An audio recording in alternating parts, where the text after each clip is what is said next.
Hey, hey, hey, everybody. Oh, headphones! Stop it. Every time I touch them, I swear. Okay. Hello, Fredo. Thank you for first. I don't think anybody else is here right now, but I know Vinny will be here in a bit.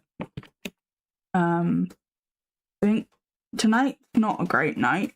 I know a lot of people are busy.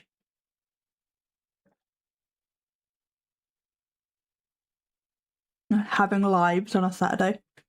How dare they?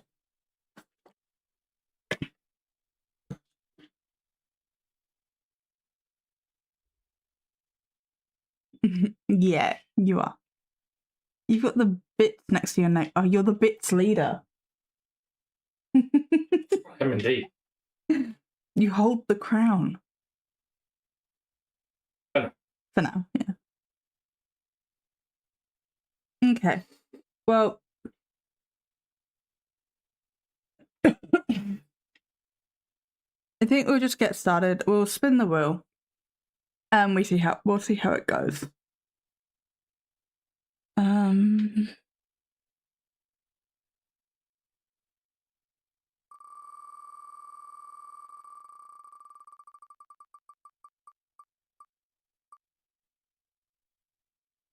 It's on the line. Okay.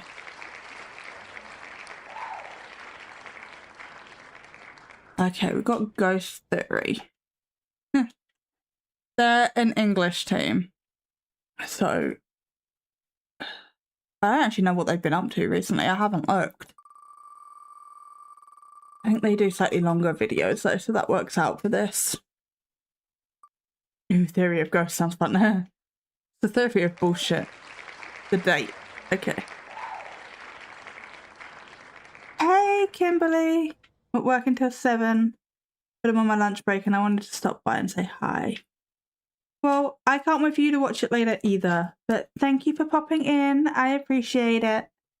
And I hope work's going okay. And then we generate a number 43. Fantastic. I have to count on a live stream.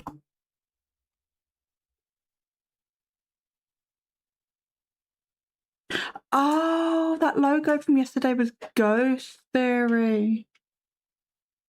Huh. Oh, I do know that one. Oh dear Lord. Okay, so what was it? 43.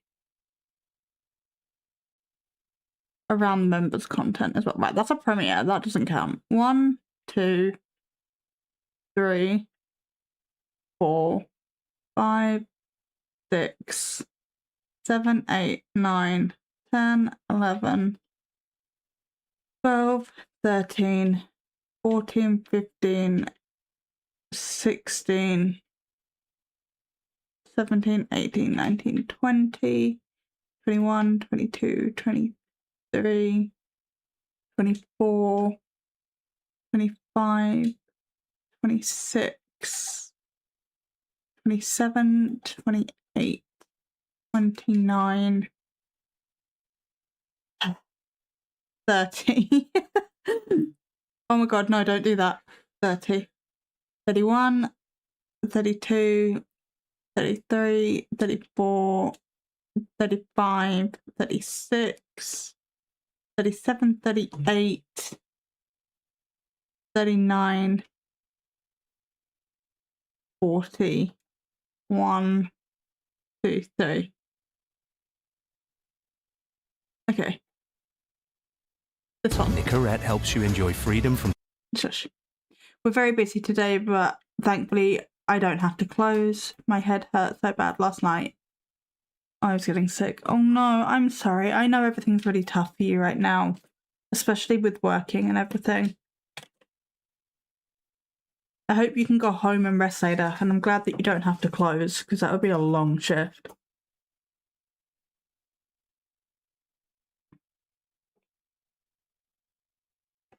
You can't see Kimberly because she's on YouTube.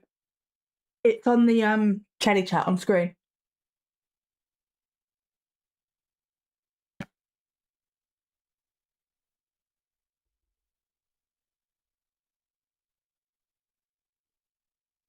smoking and vaping. Nicorette. Quitting made real. Okay, go For existing away. buildings are the key to the future we want. But they're not perfect.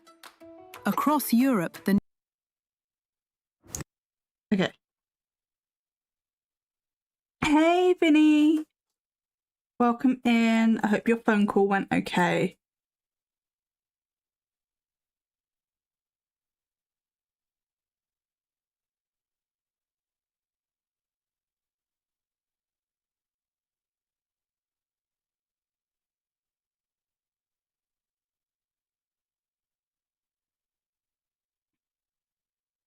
Don't forget that hot drink too. All right, yeah. I have tea. What do I say? I have to go now. I'm sorry. That's okay, Kimberly. You go back to work. Thank you. My work actually gave me a $100 gift card. Thanks for picking up shifts. Oh, I'm glad you got the recognition. I don't even know if you're still here, but you'll see it later. Welcome. Take a seat, grab some popcorn and relax. Don't forget the hot drink too. Yes. I can't even remember what I say. It's something like go grab a drink. Looks to me like you're on the wrong side of the river! You played your sound.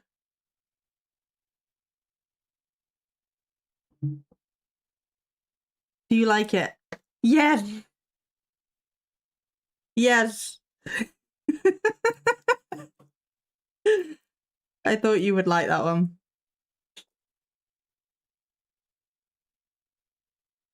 That just made my day. Oh my god.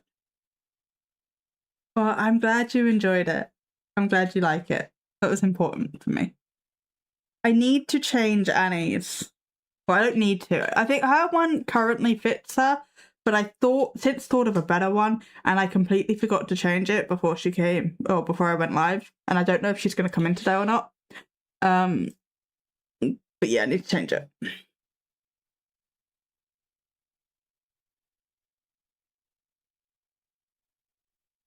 I think everybody else's are good.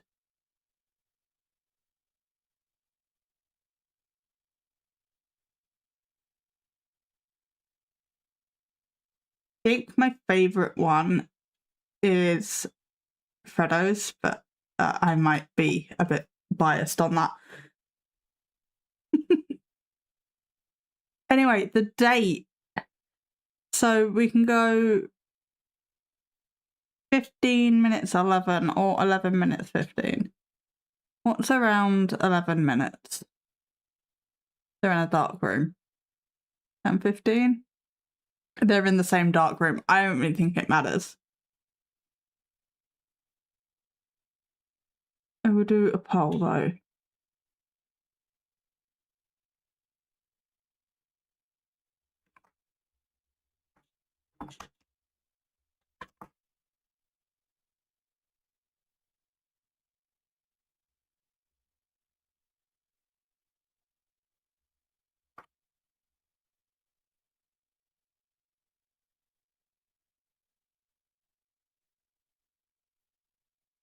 So we have a poll.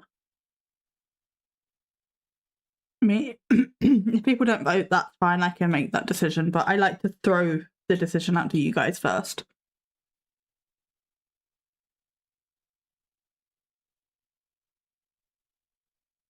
But yeah, I hope everybody is doing okay and all the things.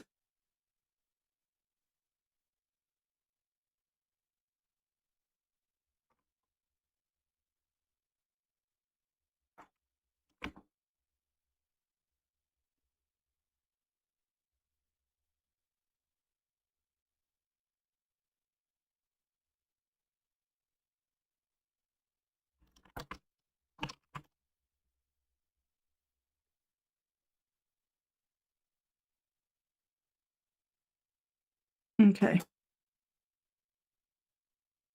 I'm making the decision, which is absolutely fine. Let's go 11:15.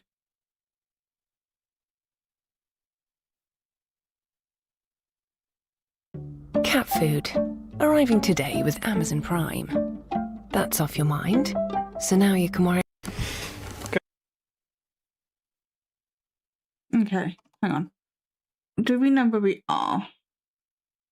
No, it's an abandoned bungalow. In this episode, we stumble across a couple of abandoned bungalows with everything left behind in a small wooded area. For some reason, we could only find evidence that there were... For some reason, we could only find evidence that there were only young people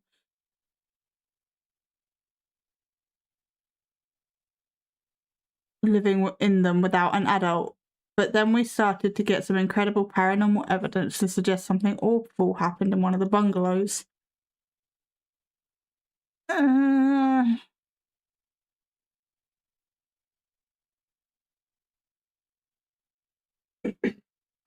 These guys leave me out.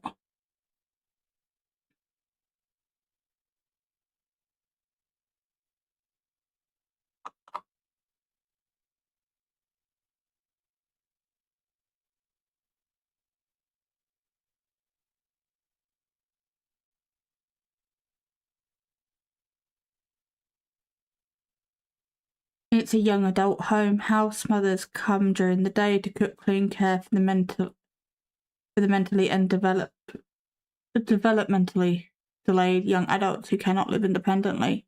I used to do counselling among these types of group homes rented among our communities. That's my thought. It explains the abandoned furnish. I don't think English is this person's first language. The abandoned old furniture, single beds, immature bedroom decorations with no parent bedroom. Truly, if this is the case, enormous grief, sadness, loneliness, and confusion would make the energy really overwhelming there. Many people I counselled have been, words I cannot say on YouTube, in the group homes, even, and sometimes they ended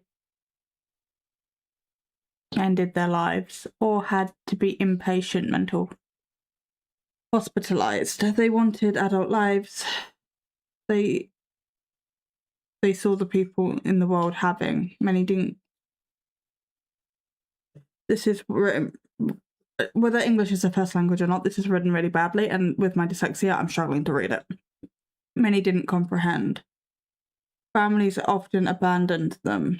It took me a long time to get past my time hearing their lives.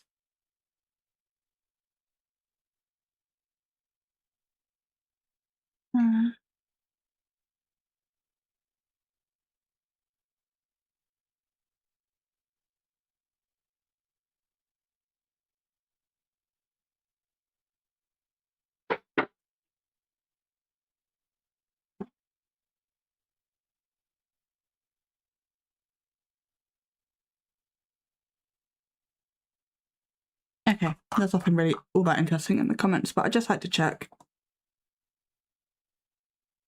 Okay, so I think we'll just get started.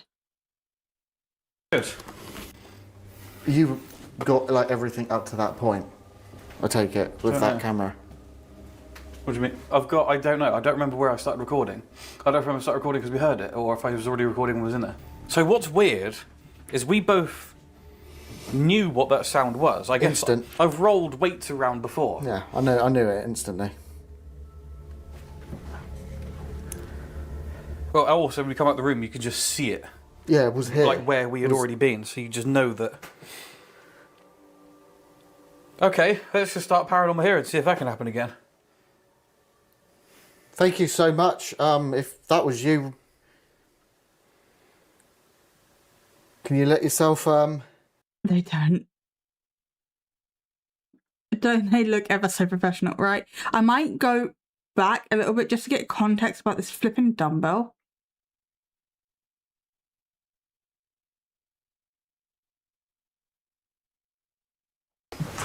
We need...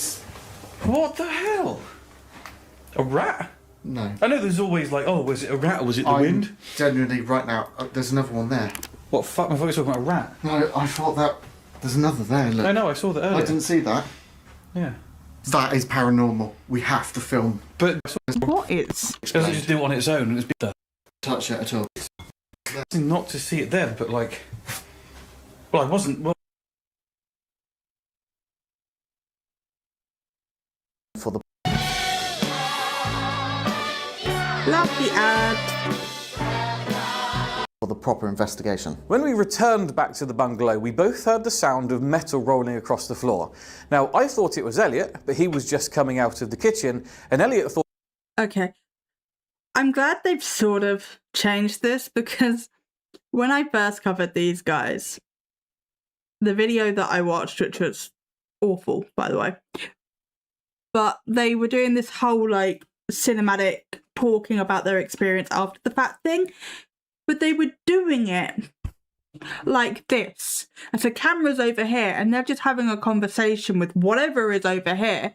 And it's like, what are you doing? So it's not, it's, I mean, I just wish they wouldn't talk, period. But if they're going to, which they are because it's a YouTube channel, face on to the camera is better, in my opinion at least. it was me, but I was in the other bedroom setting up the camera.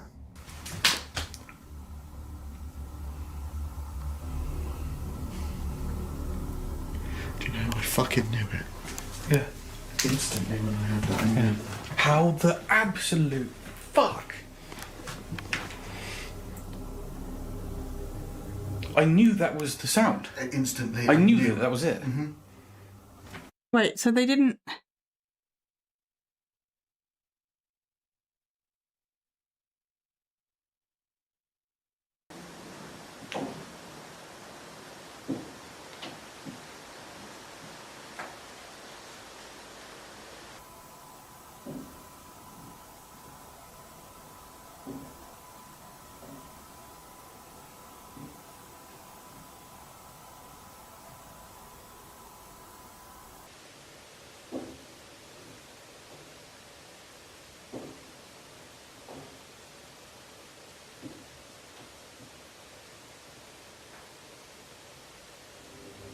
So we left cameras running in the bungalow that we had first entered, and we wanted to check out the building opposite. But we decided that we're not going to leave the cameras running in there while we investigate, so we stayed outside because we just didn't want anything to happen to these cameras.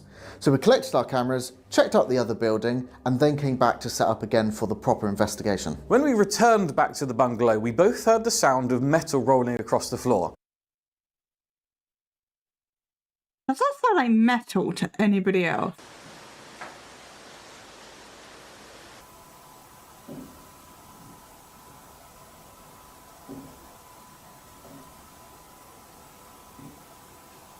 Also, that dumbbell...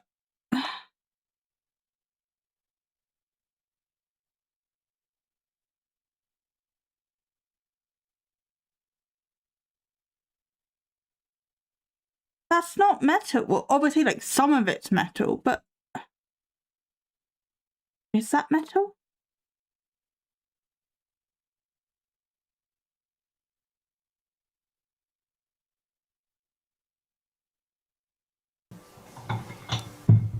Okay, yeah, no. In fact, I can't even...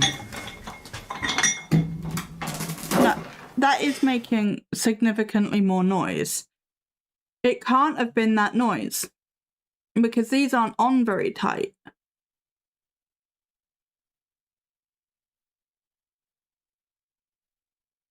Unless they were on tight, they rolled it across the floor.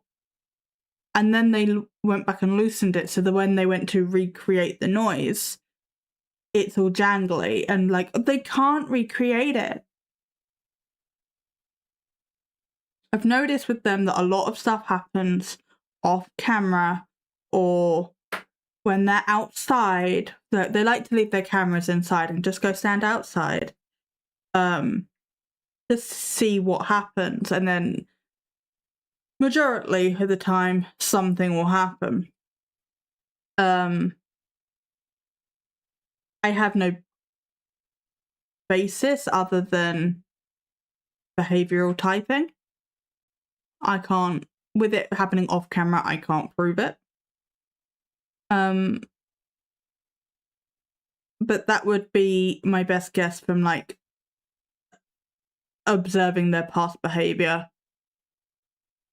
with, you know, what I see happening in this video. It does actually kind of roll, to be fair. But what the fuck? Nah. There's no way that's going to be explained. Doesn't just do it on its own. It's been there. We need to get cameras. Other than the fact, well, yeah. Instantly. And we need to film. I am recording on this. That's amazing. Unbelievable, quite frankly. Well, I need to put this in here then. Yeah. Yeah, if it was genuine, it would be pretty impressive. But the thing is, with the level of doubt that these guys have instilled in their content, even if they did now catch something legit, it's just going to be shrouded in doubt.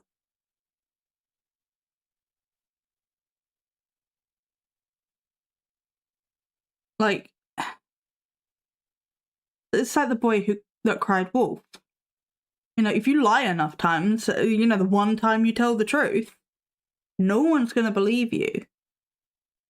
Because they're just going to assume that it's just another lie. But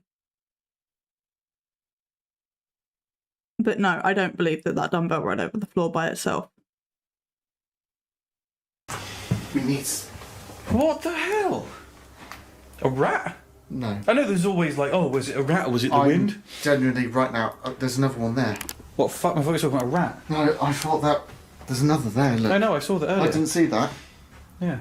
That is paranormal. We have to film. But just that randomly happens when two ghost hunters turn up. Yeah. Do you know what I mean, though? And they have this, like, edgy trying to debunk thing going on, and they use a lot of the criticism that they get and turn it into humour to deflect. And I'm not the only one that thinks this, but I think they strategically set things up to debunk them, to make themselves look more credible.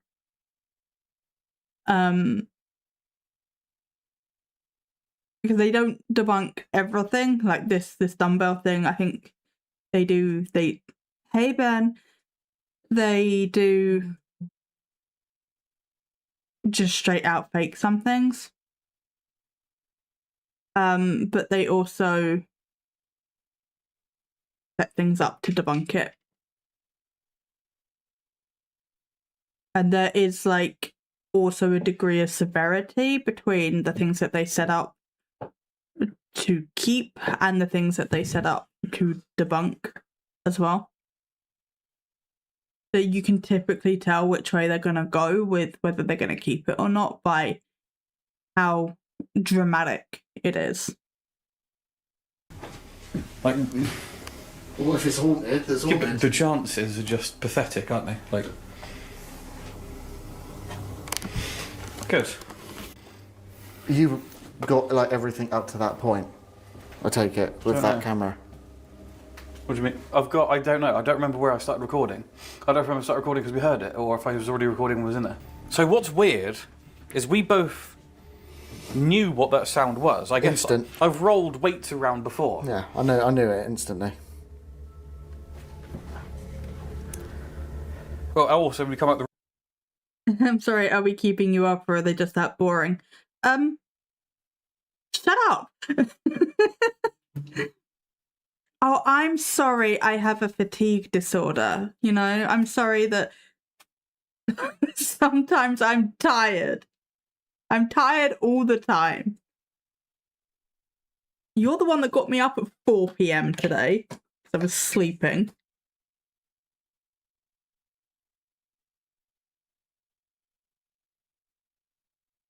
I like how you read that and just said, shut up. Exactly. Stop bullying me.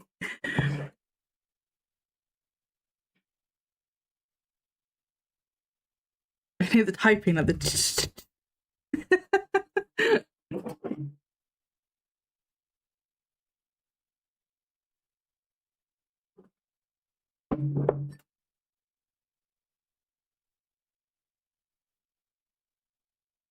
you writing an essay? Actually, I woke you up at 2 and you said you'll get up if you're in a call, but then the next hour I come through at 3 and someone's still fast asleep. Yeah, well, I was tired. I didn't get to sleep until 7 o'clock in the morning. So it wasn't 4. I thought it was 4, okay? Maybe it was 4 by the time I'd actually, like, sat down and started things. Started my day.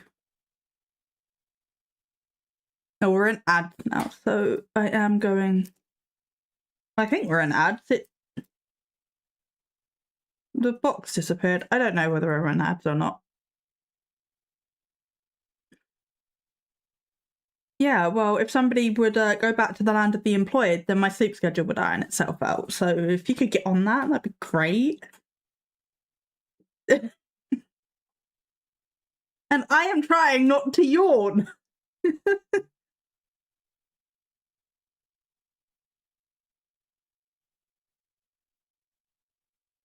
Have you got ads right now? No. Okay, cool. We can continue.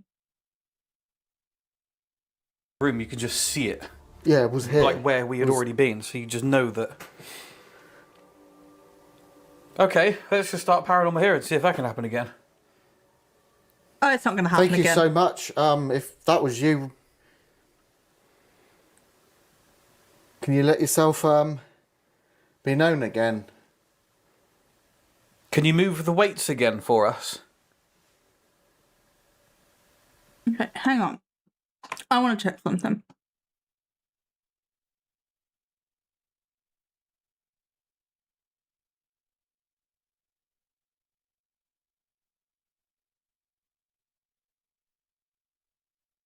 Okay, if you've been doing something for 4 years,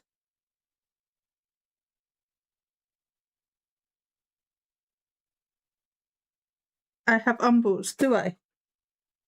Umble? No, I don't.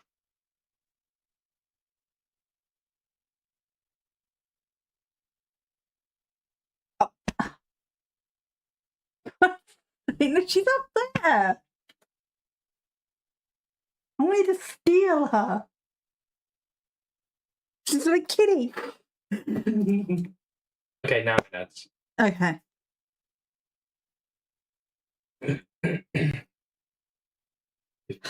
Being trolled. 10 seconds left of that. Yeah. Just wait while we get out of the ads. Cool, we should be back. Okay, cool, we're back. Yeah, okay. If you're new at doing something, I kind of understand like that. Yeah, okay, should we maybe investigate to do like I don't know how to talk to a ghost. But if you've been doing it for 4 years, surely you'd be like, yep, in there we've got our routine, we've got our little like first we do a walk around, make sure the location's safe, and then we set up our cameras, maybe we go check out the like next door. And then we know we have our introducing ourselves, and then we have like our sort of script almost of like what you would set out and say, unless like something happens within your environment that makes you like adapt. Like, surely you'd be sort of like a well-oiled machine at this point. Because I would have thought it would only have taken you like maybe a year to like get that sorted. But what is this? Yeah, so it's my first day on the job and I don't know how to talk to a ghost. So, yeah, if that was you, what? Why?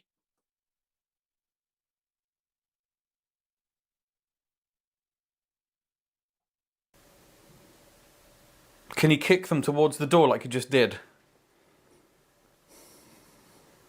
We come here to try and speak to you. So if that was you, right?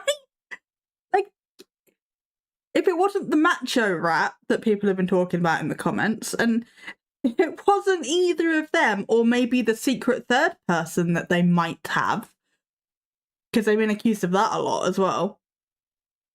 Like, who was it?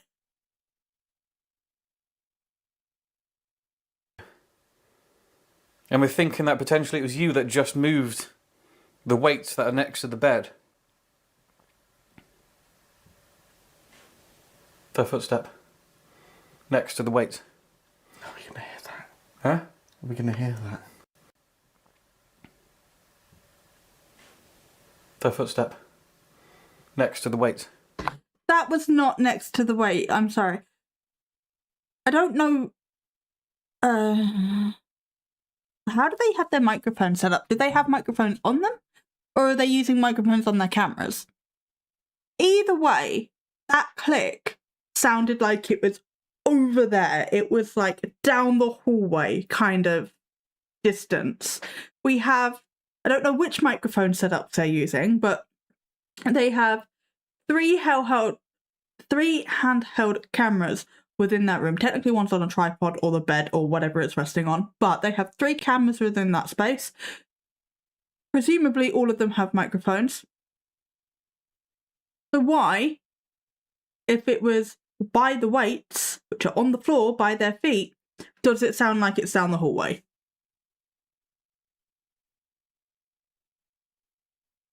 Just saying. Are we going to hear that? Huh? Are we going to hear that? Because of the mic.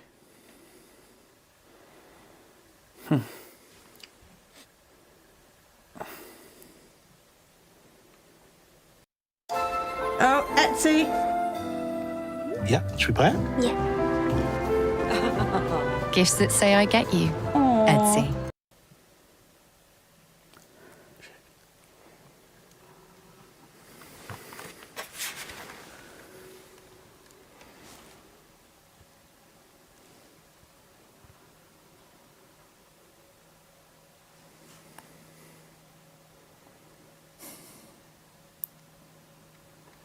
Hello?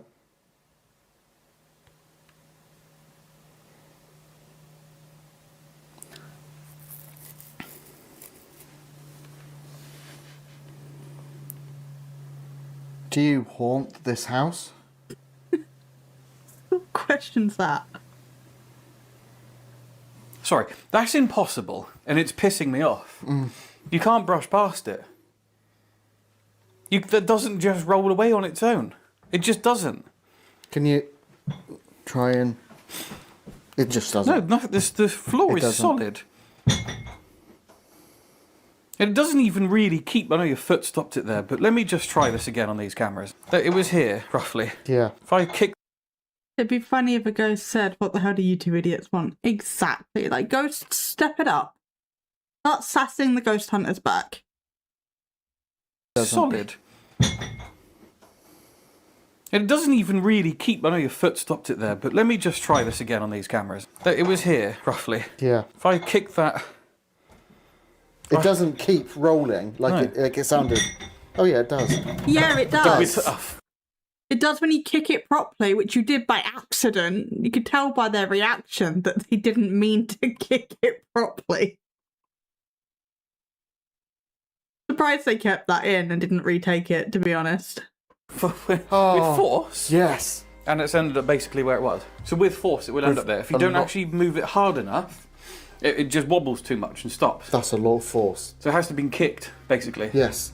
I don't think even a rat could have pushed that hard. It's possible. I'm not saying... When No, people get no. mad at me, no, it wasn't. It was obviously paranormal. Yeah, but... This is one of those things that we don't really like including in our videos because of Yes, you do. I'm sorry, but yes, you do. Because you do it all the time. And I think, to my knowledge, you might have supplied raw footage a grand total of 1 times when you've been asked for it. Like, I don't watch any ghost hunting channels anymore particularly. I used to watch the Ouija brothers, like, religiously. But then they crossed the line with me, and I don't know if I'm ever going to go back to watching them. That was actually my first debunking video. I was thinking about doing debunking videos anyway, but yeah, there was I'm going to go too deep into it, but they went to an abandoned location. They knew that a guy had died there, had been there for a very long time, and had been found in a not great state. Vinny, you get what I mean. Unfortunately. But they specifically went to this house because of that. They showed ID, they showed what I'm assuming is staining on the carpet. And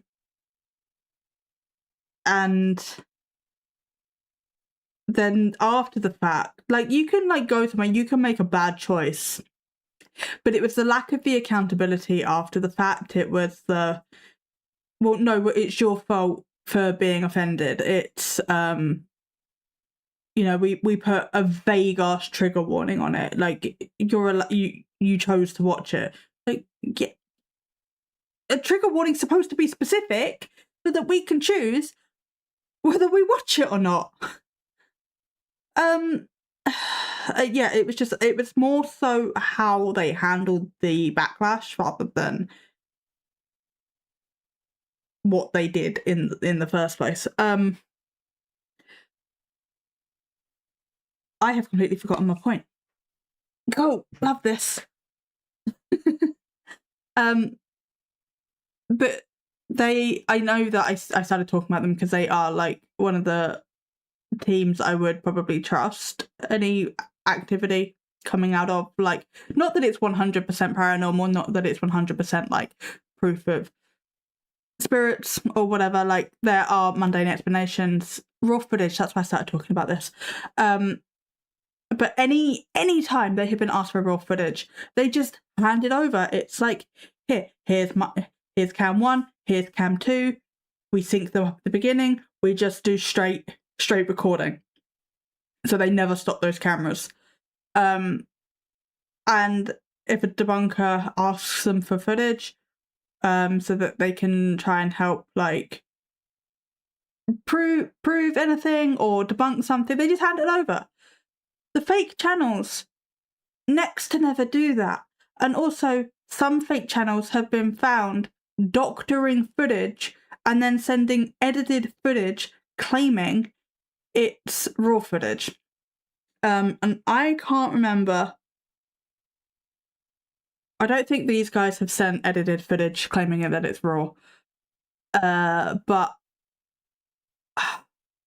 I could be wrong, but I want to say that they have given out raw footage a grand total of 1 time. And I think that's because that's the only time they could give out the raw footage, because that was the 1 time they didn't fake it.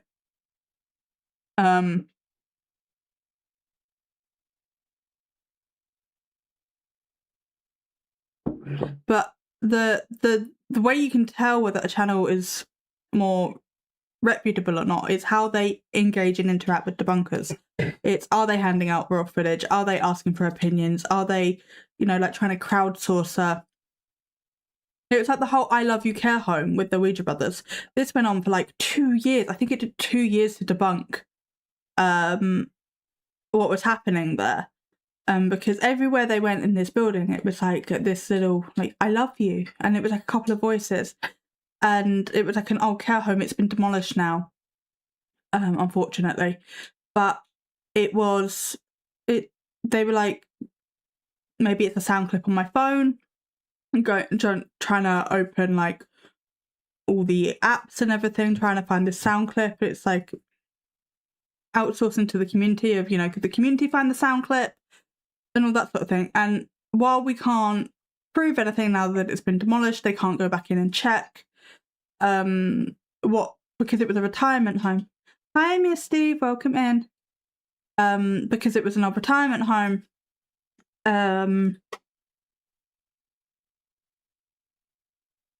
They think, or the leading theory is that it was one of the, like a dementia aid thing. So it was like, you get like these little recorder things, you can put them inside bears, you can put them on like it's not a necklace, but for lack of a better term, like a rope necklace thing. You know, like the medical buttons, if I've fallen, I push the button thing that go around your neck. One of those. And then it will just, especially if the battery's dying in it, it will just randomly sound off. And that's what the I love you sound is hypothesized to be. So yeah, I went off on a complete tangent there.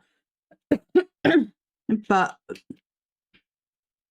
my main point was these guys don't interact with the debunking community basically at all.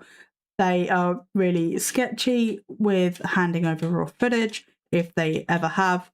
I think it's once, but I might be mixing them up with somebody else. They don't try and crowdsource the debunking. They sort of do it all themselves, which makes them look fake trustworthy. And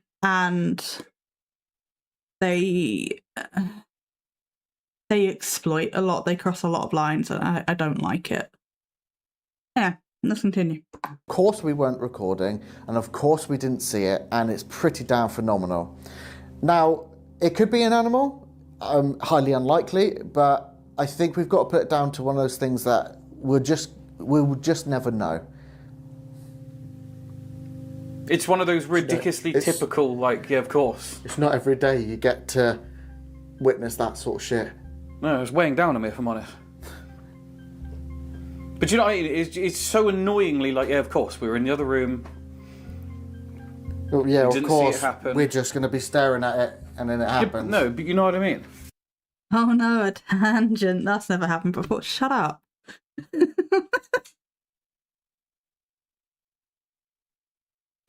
I always, well, you know that's why you're taking the piss out of me for it, but I always tangent. At least in my videos, I can edit it either out or down or reorganize the footage so that it flows a bit better.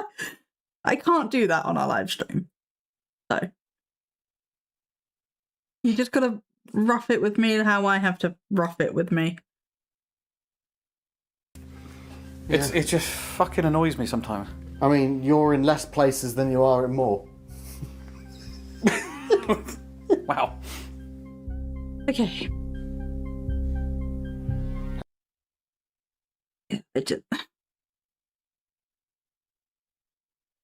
I get them going on and on and on and on and on about the weights. Because it's like, if that was actually legitimate, it would be really frustrating that they weren't in the room. But I've seen them do this with like so many things, so many times. It just feels performative at this point. Hello?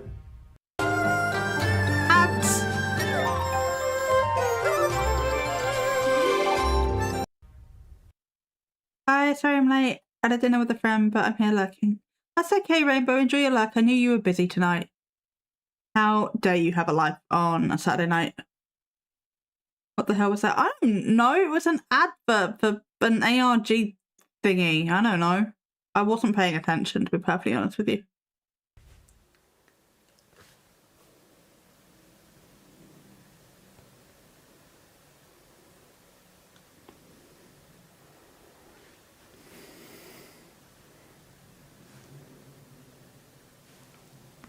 What's happened? What do you mean, what's happened? I don't even know where that came from. Where what came from? Did I get interrupted by the ad? Hello? Me sometimes. I mean, you're in less places than you are in more. Wow.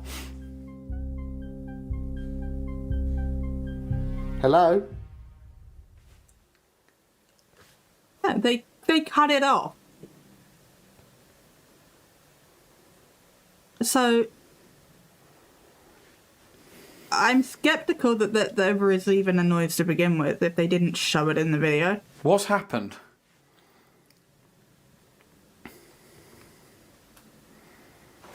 I don't even know where that came from. Is there a child here?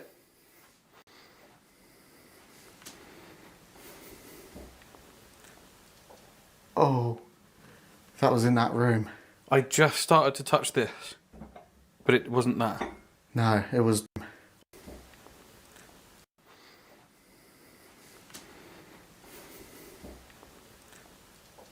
Oh, I think it was that was in that room.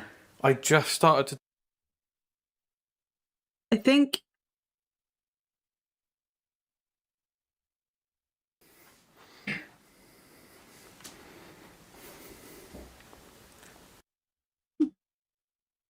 Yeah, I think it was just a slight clunk of the contact he made with the weight, because it happens at exactly the same time.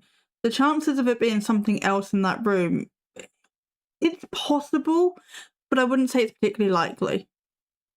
Skeptical at best with these lot. Exactly. Oh, that was in that room. I just started to touch this, but it wasn't that. No, it was... It was a big knockish sound. Is there a spirit here?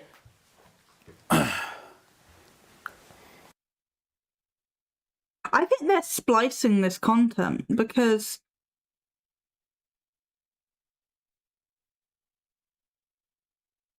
the weight's in a different place. Is there a spirit here?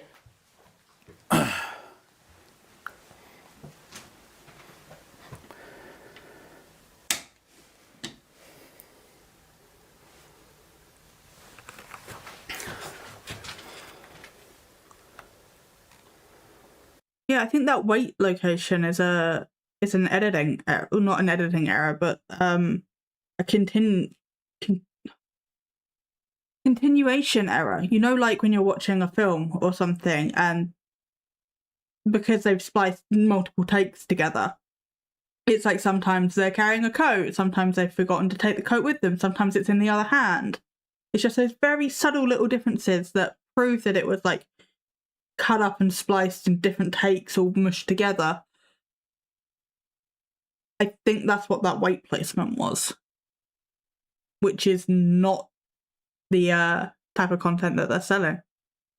It's all supposed to be fluid.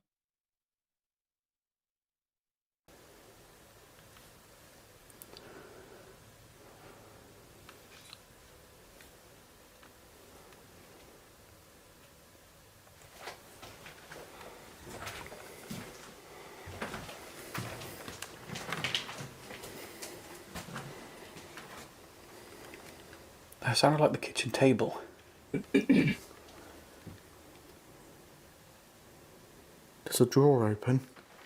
There was what on the table? Yeah. Yeah, there was earlier. Okay.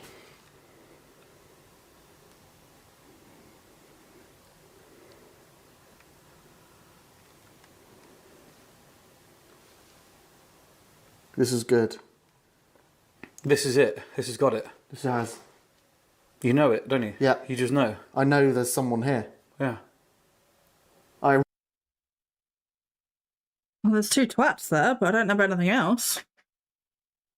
Really There's just a noise to my left then in that room. Which your camera didn't pick up. You know it, don't you? Yeah. You just know. I know there's someone here. Yeah.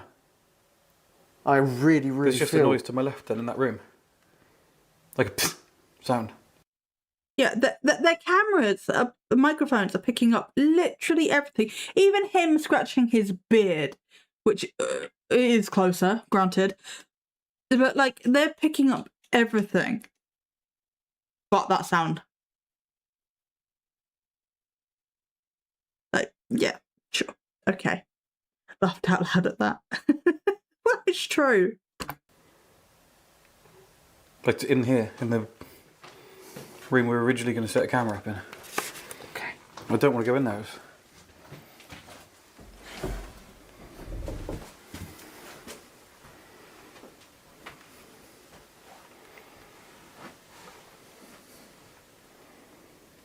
Hello?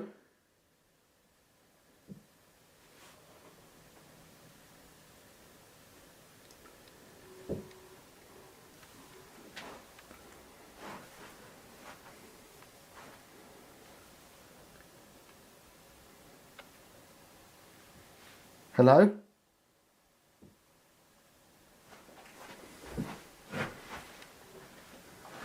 With Vinted's new electronics category, you can Hands. save again and again.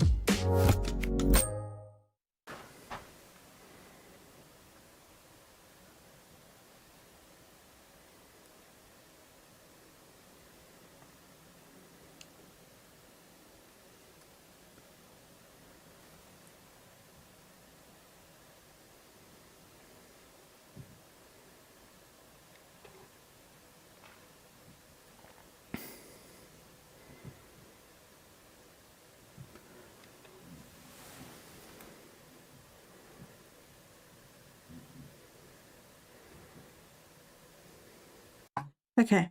I am all for slow, realistic paranormal investigating, which is literally just like sitting in shadows, talking to walls. I used to, as I said, I used to watch Ouija Brothers religiously. I also watch like debunkers investigations, like Being a Goat Scared, the Side Eye Guy. You know, I'm not opposed to the slow, quiet, nothing happens investigations. But this, for some reason, is like watching paint dry. And I don't know if it's the angles. Like, why am I just staring at the corner of a desk? I don't know. But it's not. It's just not.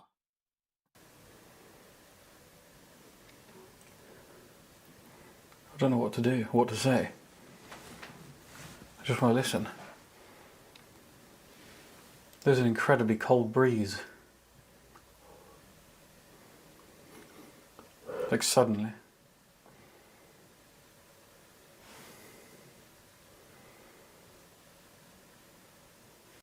It's not content that holds you, it seems wrong somehow. Yeah, it just, I don't know, like, not authentic. Like, you can, it's almost like I can tell it feels scripted, like staged somehow. Imagine if the other one said, whoops, I left the freezer open. Yeah, it's just, I don't know, it's just something about it just seems like so forced.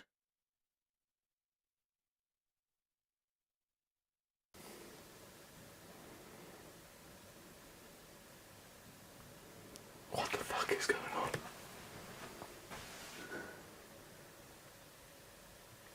If there's someone here that's trying to communicate with us, can you do something else, please? Just to let us know it's definitely you. And can you do it in the room that you want us to talk to you in? Where was that? Did you hear that? What did you hear? Where was what? Your microphones are amazing and pick up literally everything apart from all these paranormal sounds. Please. Yeah. Like... No, I heard something go, like really quiet, just here. Yet your microphone didn't pick it up.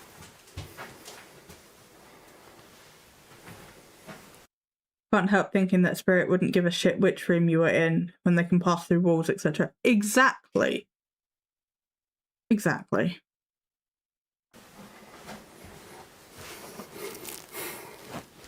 I was so confused. If you take the weight part out, It's okay, isn't it? it's like, are we just imagining Yeah. it being worse than it is? Please, can you come and speak to us? My name's Joe, by the way. My name's Elliot. Is there someone here who can try and explain to us who lived here? Because it looks to us like there were 3 kids that lived here. With no parents. Or no adults seem. Hi, welcome in. Just... So...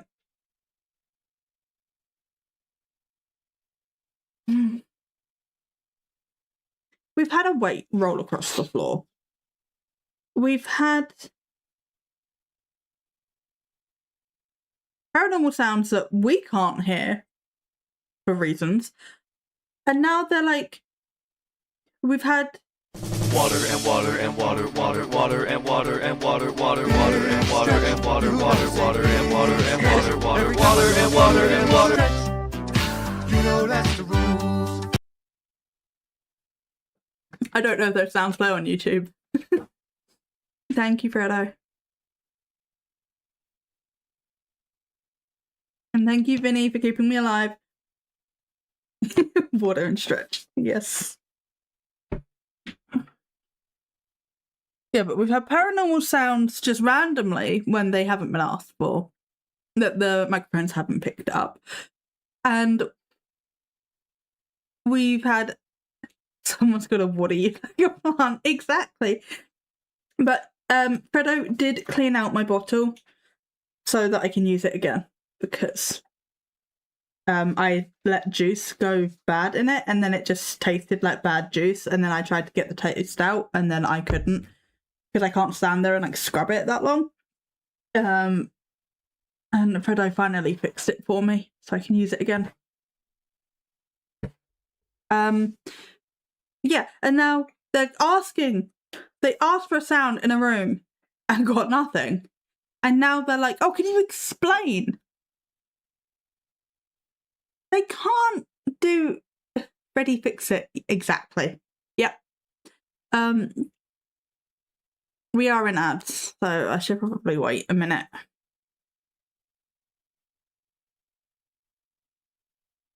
But for anybody not in ads, how are you? How's your day going?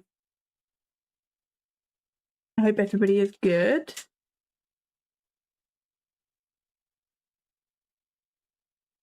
I'm going to sit here and wait for the Twitch ads to end.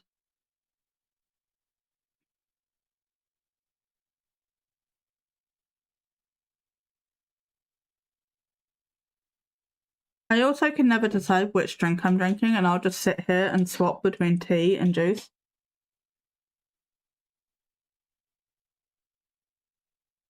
Thankfully haven't been flooded like some of our lovely country has. Yeah, we're doing alright with flooding at the moment. Oh. Kari's always all feet. A state of. I have at least 2 drinks most of the time. Right now it's a Coke and a Monster. Fair. What flavour Monster? Yeah, I normally have like orange squash in my bottle, and then I have like various cups of tea throughout the day. I do need to get more tea soon though. Original Monster only for you. Oh, person after Fredo's heart. He is the same. He's also a Monster drinker, and it is also basically only Original Monster. I kind of live on top of a hill, so that helps. They'd have to be cataclysmic to affect us. That is fair. My town's pretty much on a hill. A lot of the surrounding villages and back roads can get hit pretty bad, but ourselves, we're mostly okay. We're just going to accidentally dox us one of these days. Our town's a bowl, so like the edge of the town is quite high, and then the further you get towards the centre, like the further down it goes.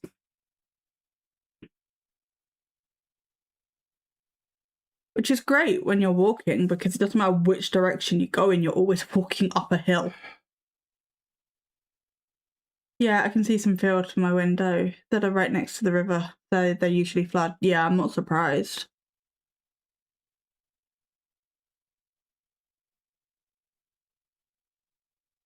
Okay.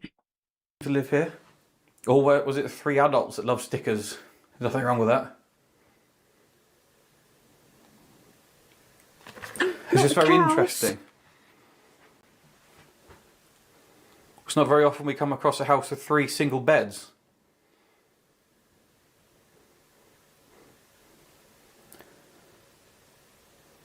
Can you try and communicate with us? Can you try and explain to us what happened? My body. Who was here? Why you were here? Stop it! Sorry, my computer's gonna ding. My headphones are doing the thing again.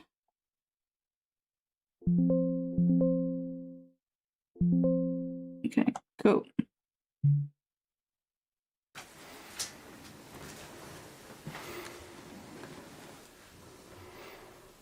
For me, nothing tops eating my pet cow, though. Worst cow tragedy ever. Yeah. Yes, that is like a really bad cow tragedy, but at least you didn't know at the time. And also, at least you know she was well loved and she tasted good. I don't know, trying to find a positive in it somewhere.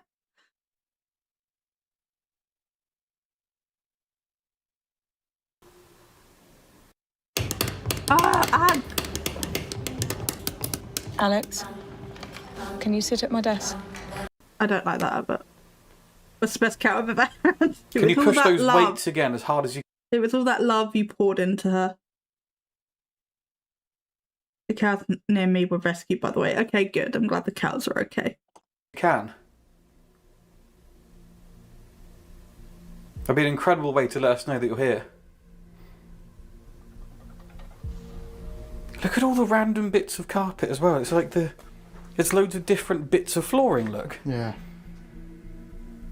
Was it loads of like homeless people lived here? Like there's still power. You're right, yeah. It doesn't look like it. You know how to make me laugh on stream? I'm concerned.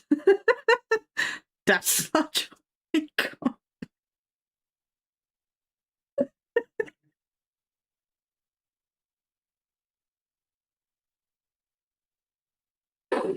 Yes.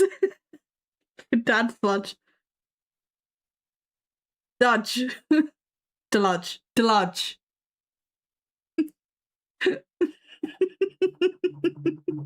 It's so morbid.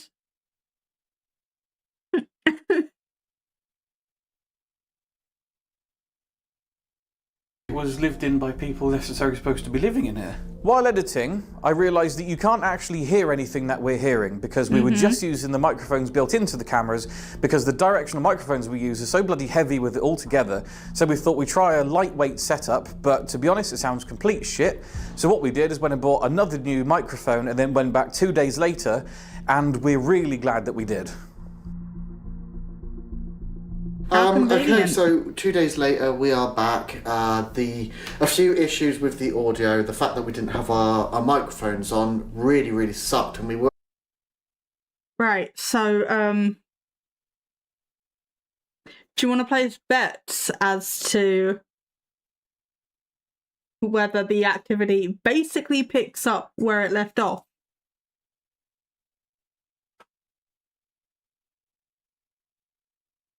Because you can go to a haunted location and things are kicking off one day and then it's dormant for weeks, months, however long.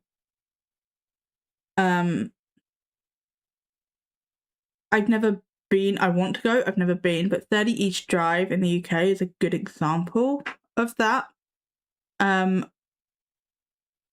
The Ouija brothers, who I've spoken about so much this video, they were investigating there just as a hobby before they started YouTube, and it was what they experienced in that house that made them start YouTube.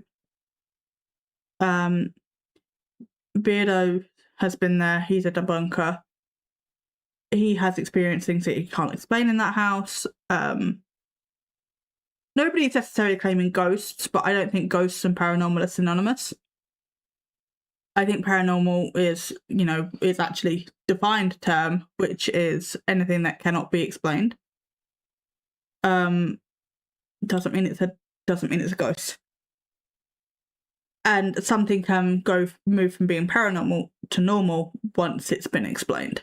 Like a lot of science at one point was paranormal, but now we have the science to explain it, it's just normal.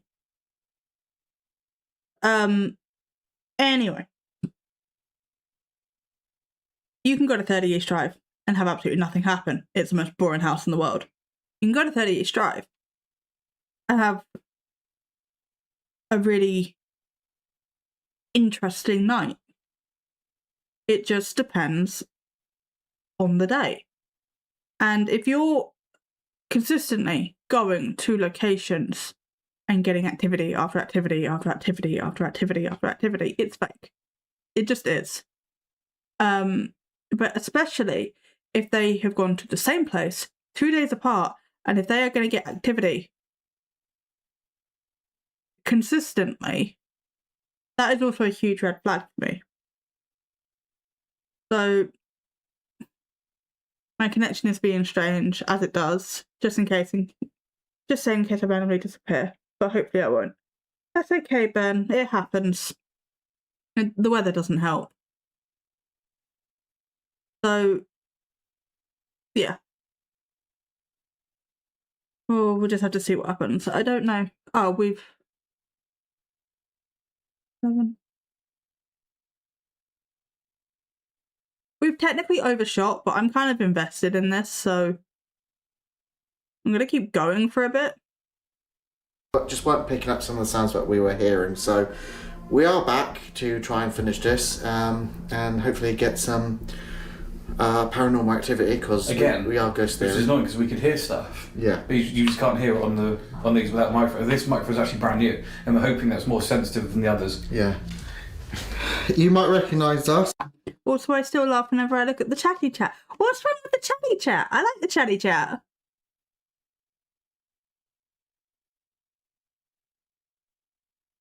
I had to name it something. I think it's great. Oh, thank you. Yeah, it's just because, you know, some of you are on Twitch, some of you are on YouTube, and you can't see each other's messages. So I thought I had this with my new live setup. I had this really, well, I had 2 really weird spots. Obviously the chat, and then I had oh my god.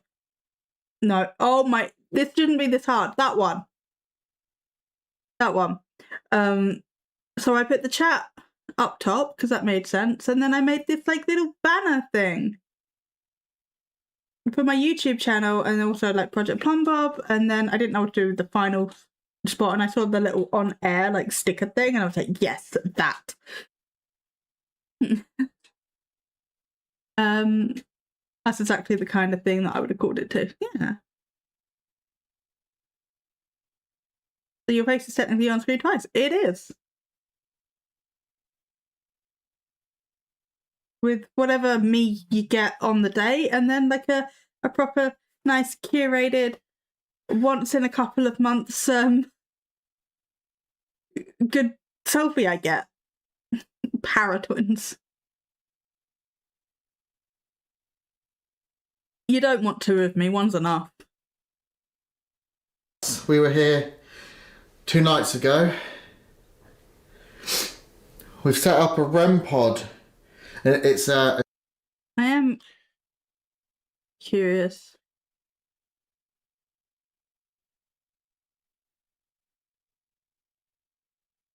Okay, no, they are wearing different clothes. I was curious. We've set up a REM pod. It's a round device with an aerial coming out in the main bedroom, right through the corridor. Would be fantastic if you could let yourself be known and go back into that room and perhaps affect the REM pod.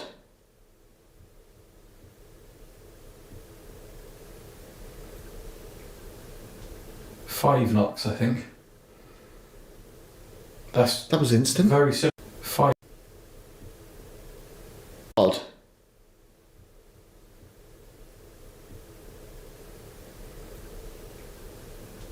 Five knocks, I think. I heard something like a dull thumping, but it was ever so faint. That was instant. Very similar to what we heard. I tell you what. They weren't knocks though. It was. If there were spirits from people from long ago, they wouldn't know what it was or what an aerial was. Exactly.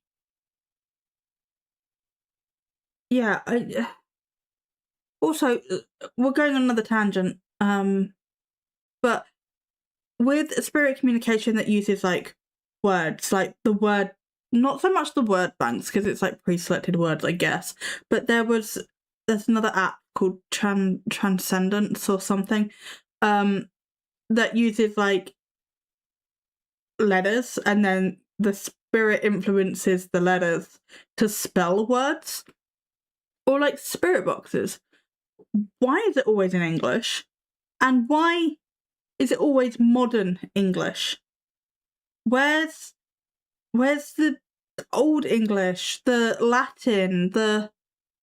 You know, Sam and Colby just went out to Italy, a very remote island in Italy, and all their spirit box, EVP, whatever they were doing, was all in English. From a time period where it just would have been Italian, and probably not modern Italian at that. So, why is it always English? It's like these ghost hunters will go to, like, Germany and speak in English and then get spirit communication, despite the fact that they're communicating with ghosts at the time that probably would have only spoken or understood German. Absolutely, I want to hear some Shakespearean Shakespearean Middle English. Exactly. It's like, where's the slang? You don't even get regional slang. Like, even if we're just looking at modern English as a language, you don't even get regional slang.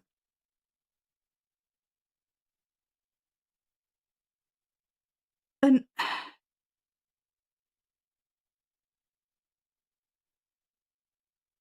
it's just, it makes it so hard to believe for me. And, like, on the surface, this is not the stuff you think about. Like, you're like, oh wow, it said words, that's, like, so amazing.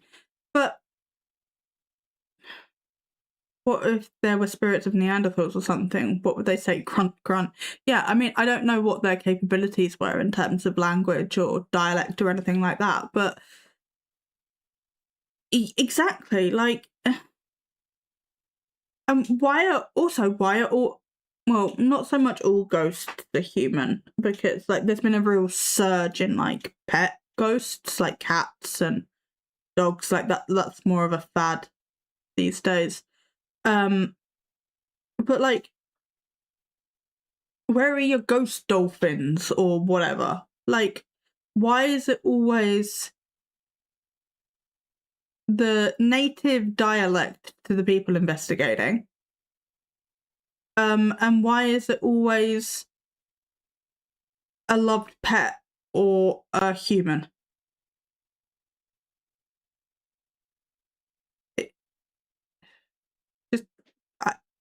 The more I do this, the more questions I have. Scrapey, rumbly sounds you heard.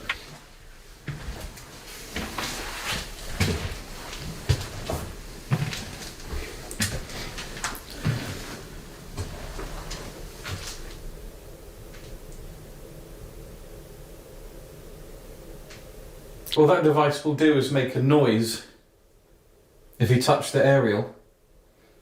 It'll only let us know that you're here, and hopefully we can have a conversation with you.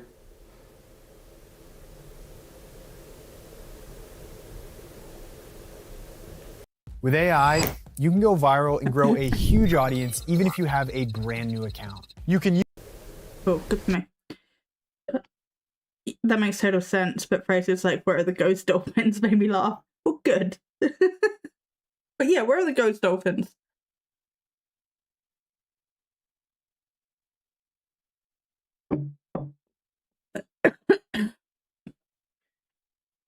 But yeah, it's just... Also, would they, like, depending on how old the ghosts are in this video, would they even know what device means? I mean, maybe they would, because they would have had, like, older devices, not necessarily like a technological device, but, like, they were inventing things, you know. So yeah, they probably would have known what device meant. That's fine, I'm just being nitpicky. Another little thud thing again.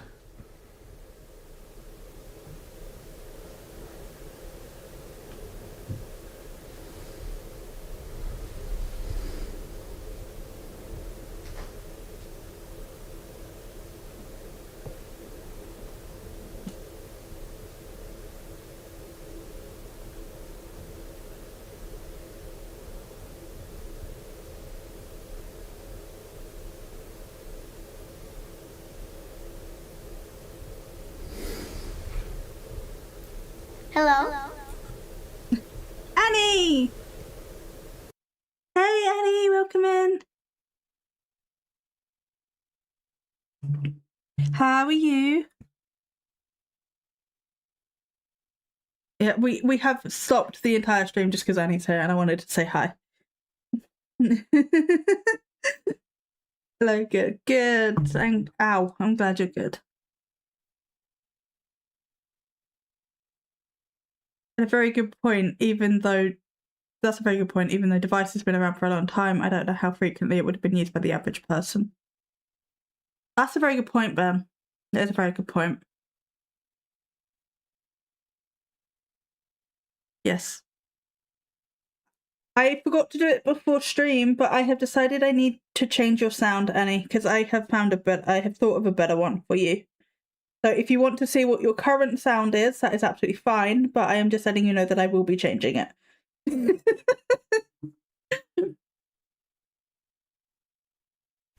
I made a list.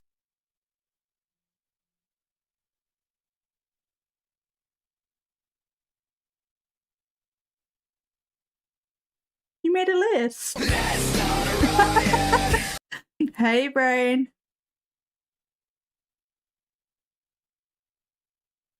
Enjoy your lurk. I know you're busy right now.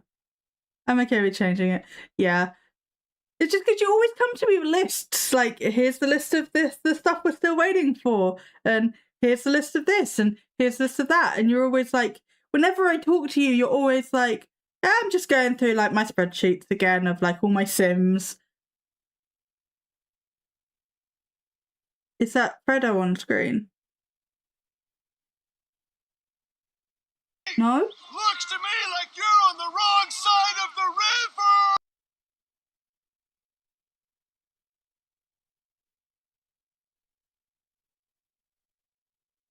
Oh, what? The him? No. No. This is... I think that's Elliot. We're watching Fredo sleepwalk haunting. Unfortunately not. That would be far more interesting. I fucking love my sound so much. Good! It's true, I have a folder of save organisation for characters and my stories for the game. And I love that. I wanted something to do with a spreadsheet, but I couldn't find anything that didn't have, like, swearing in it. And I'm like, no. But no, I do have a better one for you.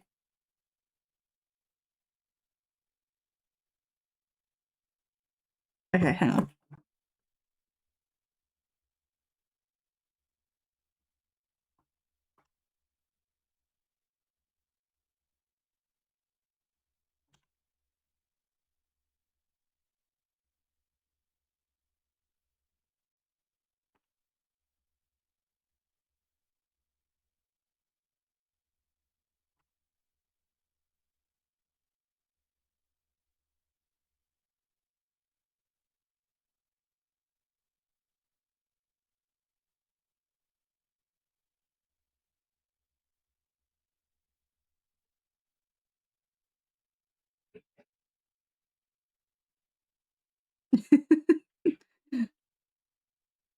Okay.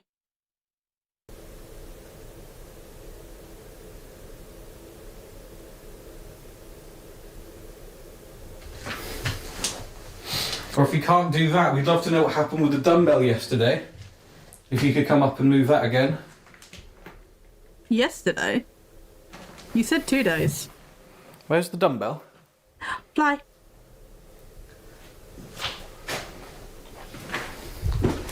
Shit. You just... Oh, it's there. Don't worry. Is it there? Hang on. That was there yesterday, wasn't it? There were I know there dumbbells. was other plates, but I didn't see the whole dumbbell. But there's not the either way. It's missing. No, that is... No, it's not, because that was there. Either way, if that was it, it's been moved. I thought it was just the weights there. And the dumbbell was No, I don't know. on the floor. That has confused me somewhat. We'll have to look back to know if there was actually. Either way, it's no longer there. Why would anyone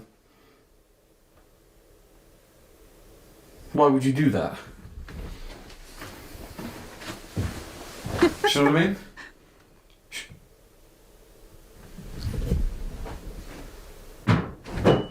Sorry.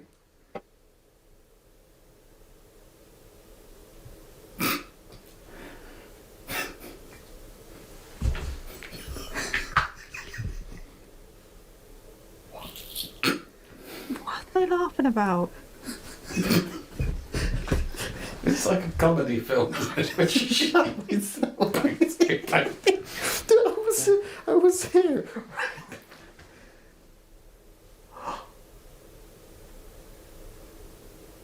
Nicorette Quick Mist, clinically proven to relieve Imagine if they vaping did it with cravings. actual Muppets.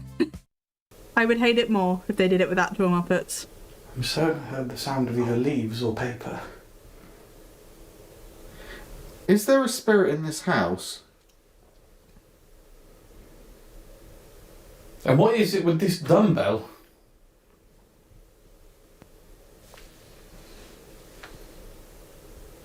Can you show Themselves, I yourself think. in this mirror, if that's possible?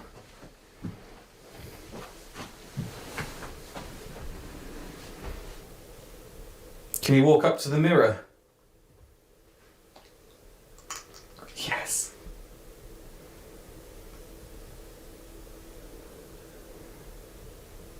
Can you let us see you somehow? Not asking for anything big.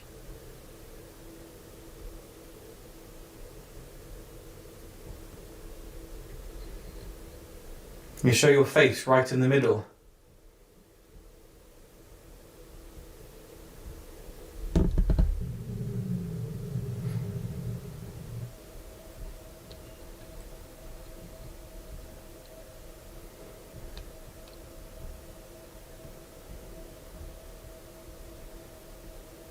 Can you make lots of money up here? Oh, please.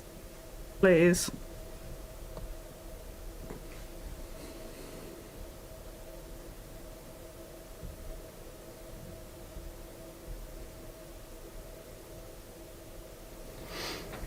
We have so many questions to ask you, but we don't seem to be making contact with you. We don't seem to be able to have actual conversation. Can you show us the way that you prefer us to talk to you?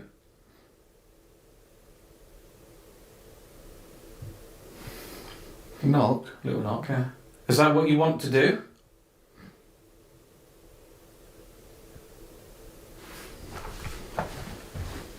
Every time I'm here, I can hear like a papery noise, like a leaf or something.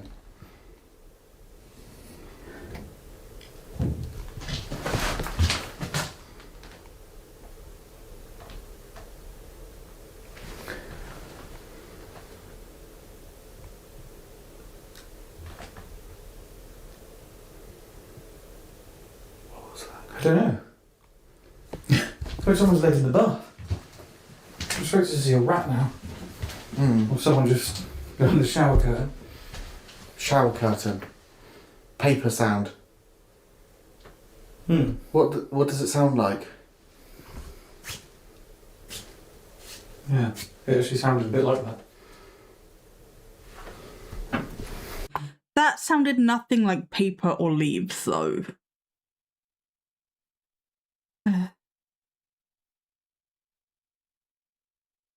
Okay. And do you guys... We've been doing this for an hour and a half. I know a lot of that has been tangenting.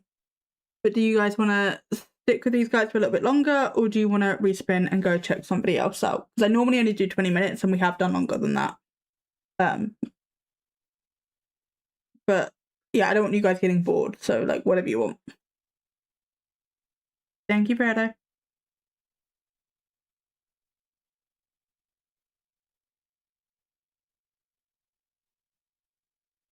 Not what I asked for.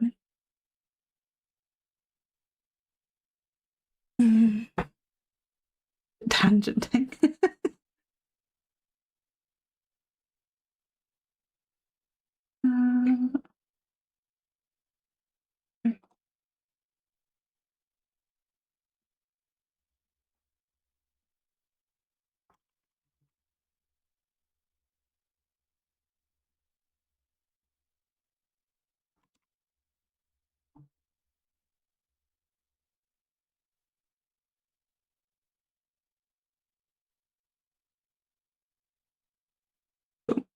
I've started a new poll. I don't know if you guys can hear me or not, but you should be able to see that.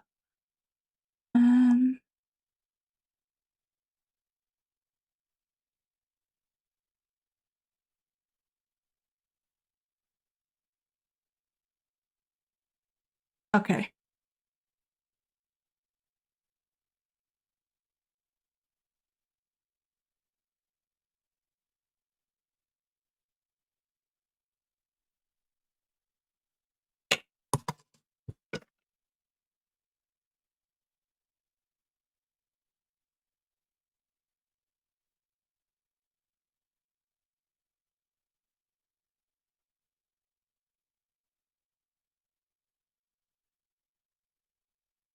Close.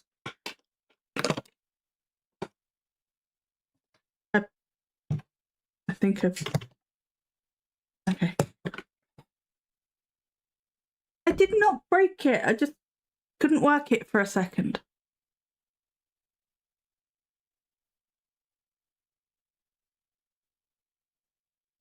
Okay, I couldn't tell what it was at first. I thought you were doing some kind of strange ritual.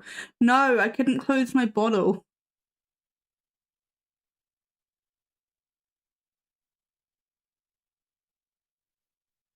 Sorry. Hey, baby.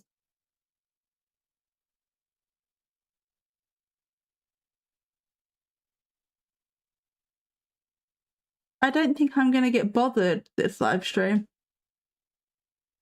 Umbra's sleeping, Kari's having a bath.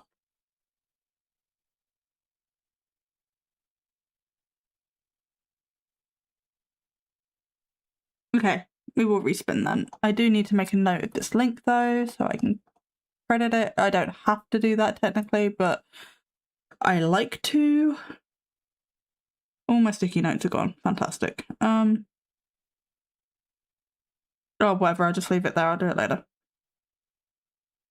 Okay.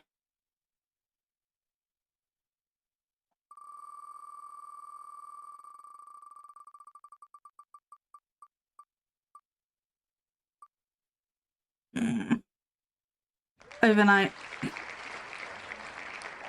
Okay. And then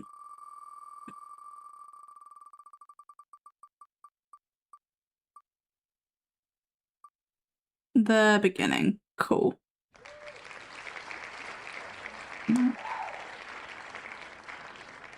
One!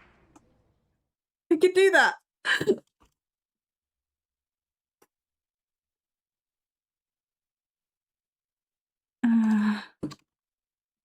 That's probably going to be something about the Warren Museum, isn't it?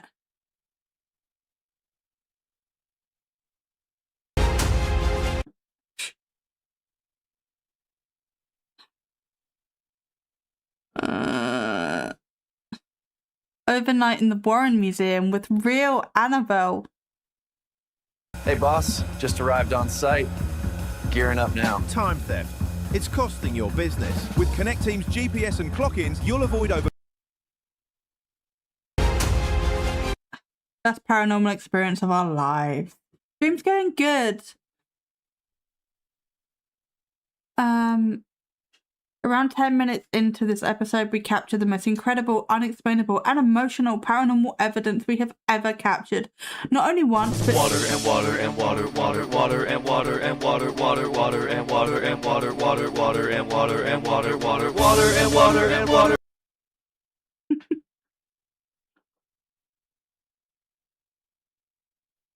Thank you, Annie.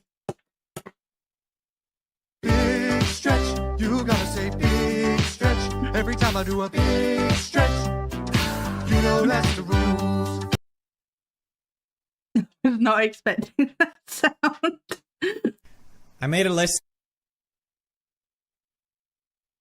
Keep our plant sim alive.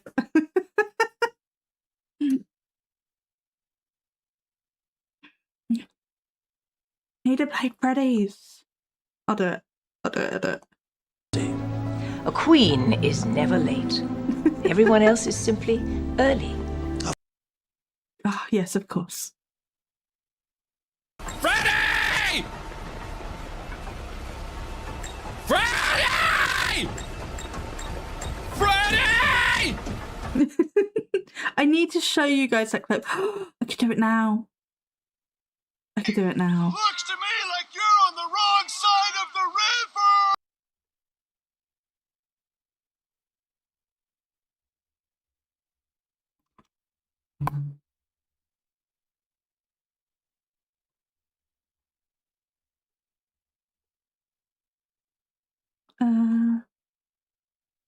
Yes. Don't you get me. It's game over. Oh, God! How you... Oh, my God, no, not Monty, not Monty, not Monty, not Monty. I can't stop Monty, I can't stop Monty. Freddy, please, Freddy, now, Freddy, now, Freddy. No, you added a sound to it. Why did you do that?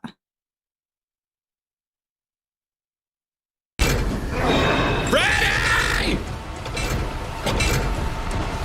Freddy! Freddy, please. Oh my God, no! Not like this. Not like this. Please. Give me in. Freddy! Freddy, you bitch! Freddy!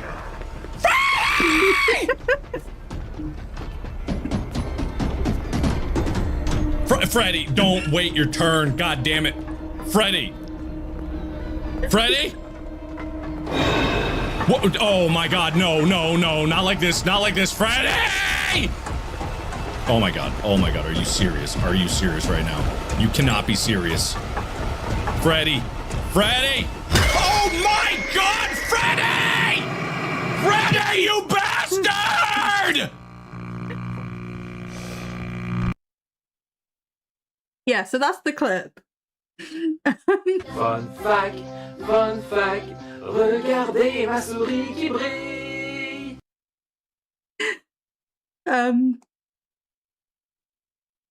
Yeah, basically, in that game, you can hide in Freddy and the animatronics can't get you.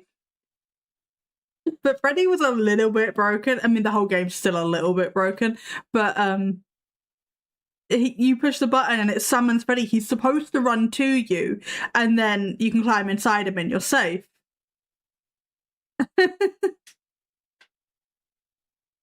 And he just was not. And then Markiplier died. I've got most of what people are we trashing on the videos. Well, we just trashed Who? Oh my God. What are you, fucking owl? We just trashed Ghost Theory for kicking a dumbbell across the floor and pretending that they didn't. And now we're gonna go over to Overnight and Overnight in the Warren Museum with real Annabelle. Best paranormal evidence of our lives.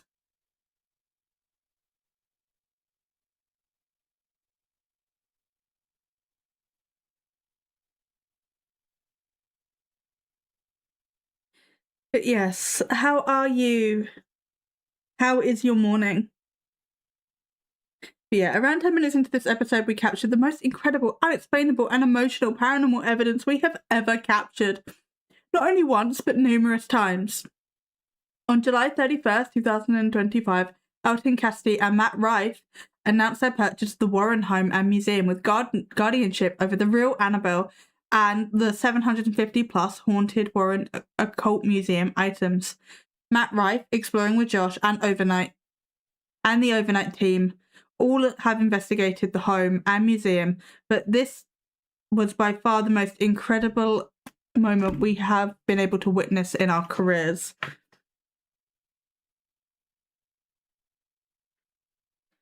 I'm going to go with doubt, but yes, we'll see. This video contains the most life-changing paranormal event we have ever documented on camera. Sure. I still can't believe Matt Rife, of all people, bought the Warren property. I'm not surprised, because I know that he was gunning for the Conjuring house, but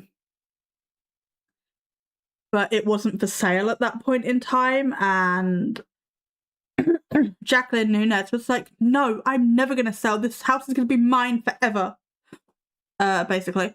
And then she defaulted on the mortgage.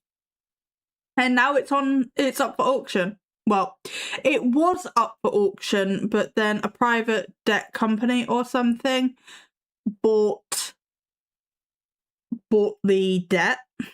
Then because it was supposed to be auctioned on Halloween. And it wasn't. And now there's this whole movement of people crowdfunding to try and buy. Hey Thorn, welcome in. Try and buy the Conjuring house because Andrea Perron, if you don't know who Andrea Perron is, she was one of the children that originally lived in the home when it was haunted, and the Warrens went to go see it, and all that bullshit. And she has made her career off of grifting that home, to be honest. And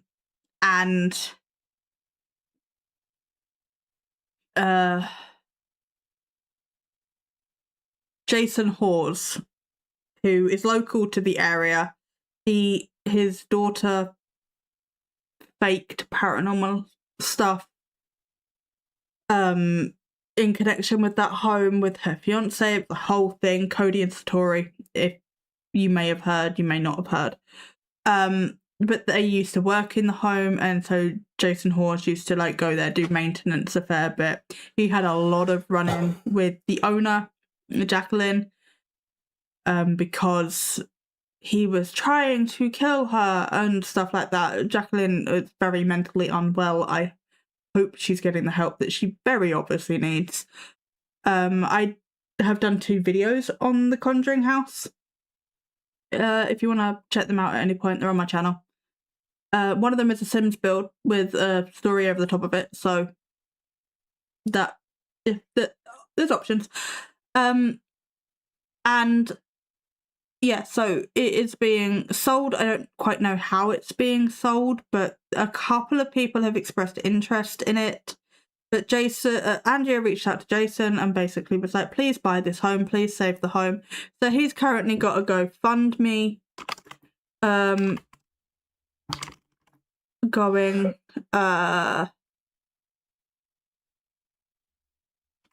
He is matching whatever this GoFundMe comes out at, he will match, is what he said. I'm not suggesting you do or don't donate. I've been staying out of it. People are free to make their own decisions. I'm just tangenting onto information. But yeah, the GoFundMe. He wants to basically keep the house open as an investigation property, maybe set up some like scientific lab type things on the grounds to like test scientifically for paranormal activity.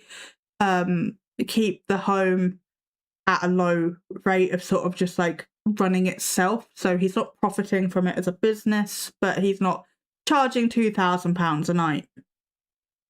I think The Conjuring was around $1,200 a night under Jacqueline, plus more if you wanted to make content and you had to get your content reviewed and approved before you could post it. Now, with somewhere like the Warren Museum, I don't mind that as much because they have actual legal things that they have to adhere to. Jacqueline did not. She was just a control freak. So I mind it with Jacqueline. With the Warren Museum, there's a bit more nuance to it. But yeah, there is currently a whole thing going of trying to save the Conjuring house. Jesus Christ, somebody did a $100,000 donation. Anonymous donation. Fucking hell. I mean, good on them, but Jesus. But yeah.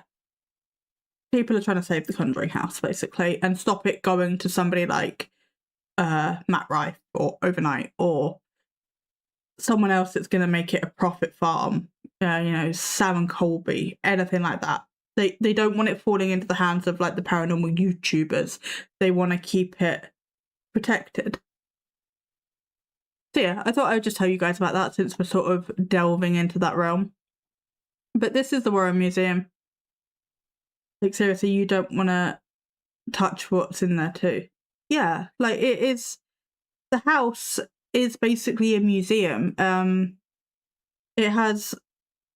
I don't know how much of it is original, but there's very much an old vibe to it because you can. I don't know if it's still up, but there was like a 3D generation. You could like walk through the house on the computer, which is how I recreated it in The Sims. And yeah, it's a beautiful home. Unfortunately, it's not been maintained, so it's going to take sinking a lot of money into it to get it up to spec to even have people in there. Like, it's not livable right now. Yeah, so unfortunately it is very damaged. But I don't, regardless of what I do or don't think of Jason Hawes, I mean, I personally don't really have a problem with Jason Hawes. I don't like Andrea Perron. Gonna just be straight up with that.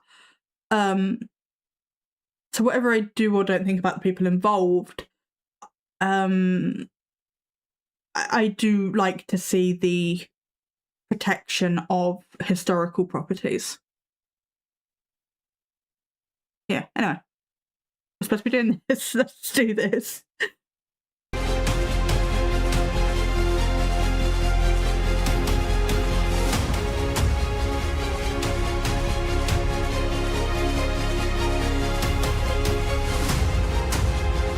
So this episode is the first official reveal of the completed Warren House Occult Museum in Barn Door Studios. This was intended to end up being an investigation with paranormal equipment. Well, it turned out none was needed. We're leaving right now, and I nearly cried at the end, and I also nearly cried at the beginning of this night from what happened in the house. There's actually one thing that happens during this night that I have never seen anywhere before. I refuse to believe it's coincidence. It is remarkable, and it continues to happen throughout the night, as this is the very first time I've actually been able to show the home and appreciate it and not be. And this is definitely not an ad so that you book a visit to go stay there. Definitely not. Oh good, I'm glad you like my side quests. Constantly trying to fix or prepare something. It felt as though I was getting not an ad at all throughout the night. So I hope you enjoy this kind of first ever casual, formal, completed walkthrough of the home. I want to say thank you. It's not a para stream without info dumping with a side of sarcasm. I think we're all here for that. Exactly, like, if you're not here for that, why are you here? Yeah, love a little info dump and just a sprinkle of sarcasm. Thank you all so much for allowing the Overnight channel and TFIL to ever become what it did, to get the opportunity to ever be here in the first place 4 years ago, and then the fundraiser that we did years ago. All of you have been a part of this, and I have put every ounce of energy I can possibly. Videos like this make me not want to visit. Yeah, same to an extent. Like, I'd want to visit for like the content, but not for my own curiosity. I'm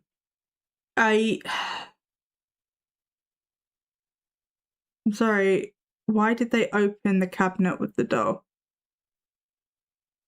Because it's not real. Which is why I sound like I'm falling asleep in this. Which is why I sound like I'm falling asleep in this announcement. Yes. There is speculation, there's no way to prove it, but there is speculation that the Raggedy Ann doll in that cabinet is not the real Annabelle.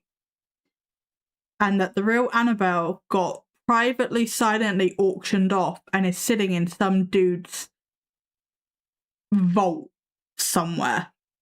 And they got a replacement doll to live in that cabinet. Annabelle, aside from that, Annabelle does not have a real origin. Nobody, like, for some of the Warrens' other cases, people have come out and been like, yes, that was my family, or I know the family that they helped. I wouldn't be shocked if that was true. I wouldn't be shocked if that was true either. They'll do anything for money. And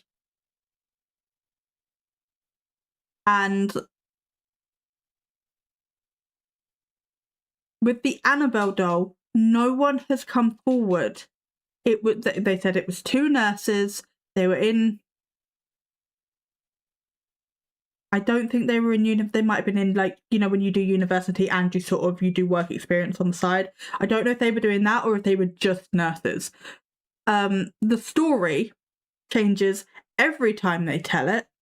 Sometimes it was like a birthday present from their parents. Sometimes it was a birthday present from the boyfriend. Sometimes it was a birthday present from, like, their mum. It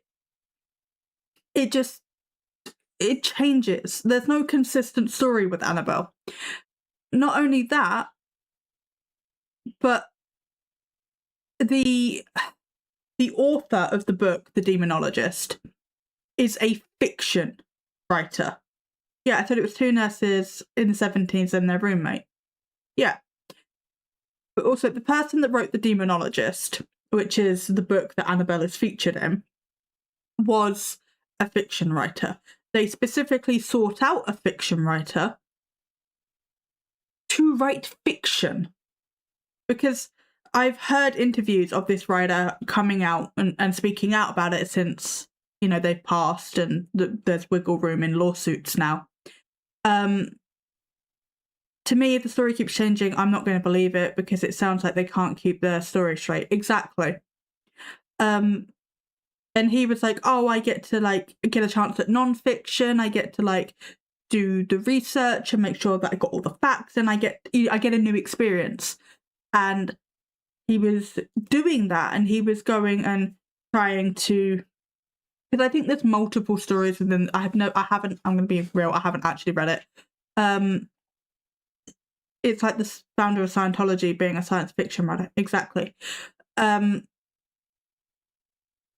think there's multiple stories within The Demonologist, but it was like he was going and getting quotes and talking to the people involved and everything, and talking to the Warrens and trying to get, like, all the facts laid out so he could piece together the story. And he was like, everybody's telling me different things. Like, none of this works out. And he was like, what am I supposed to do, basically, to Ed? And Ed turned around and said, well, you're a fiction writer, make it up. Or if Ed couldn't remember a detail, it was like, oh, I don't know, just make it scary. According to Google, the Annabelle doll was owned by paranormal investigator Tony Sparrow, who's the son-in-law of the Warrens. Yes, the doll is currently owned by Tony Sparrow. And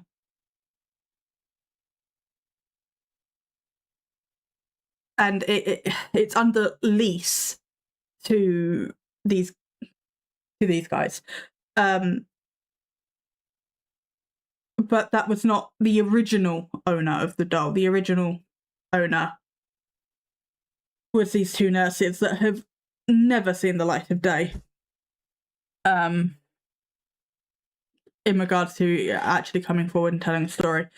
What is also interesting, and I can't remember which episode which episode it was, but there's an episode of The Twilight Zone about a haunted doll. And I believe the mother in that story, in that episode, was called Annabelle. And it is highly likely, because Ed Warren was a huge, it's documented, it's known, he was a huge Twilight Zone fan. And I think it is incredibly likely that the Annabelle doll was just a doll they picked up off of a shelf from somewhere, made up a story, and they used the Twilight Zone, which was huge at the time, as because that's because the Twilight Zone is awesome. Fair. But it was also huge at the time, and they used that to fabricate a story. Because I think Annabelle was one of the first cases that they had, and if they were trying to get into this environment and conning people, they would need artifacts, they would need cases, they would need things. Because how they originally started to go into it was they would sit outside. Even their original story doesn't make sense though, right? Because the Law Lodge actually did a really good video on the Warrens. And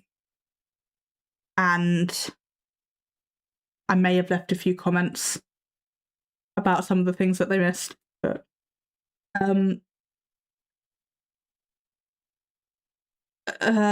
words.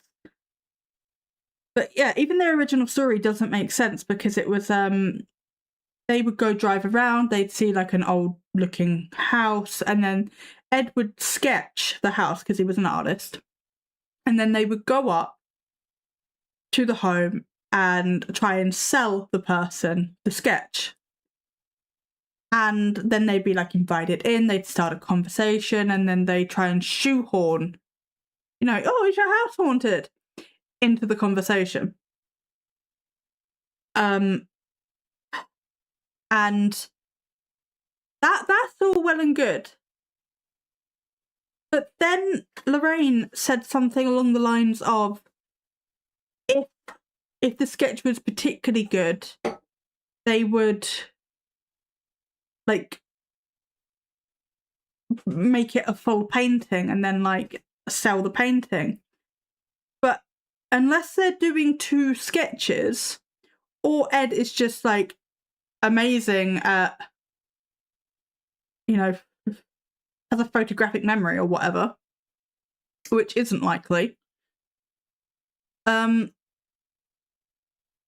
I don't know where's this other sketch coming from if they, thank you, Fredo, if they sold it. So, yeah, even their original origin story doesn't line up. And then we have everything else. And then they have like a whole list of priests that have been involved in exorcisms within a certain doctrine. I can't remember which doctrine it is, but within a certain doctrine or line of Christianity that don't have exorcists. That's not something they do. And then there's only proof that one of these priests exist. They are still conducting research to find out if the 2 other priests exist.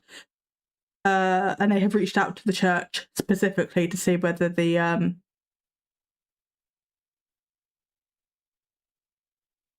I don't know what that is.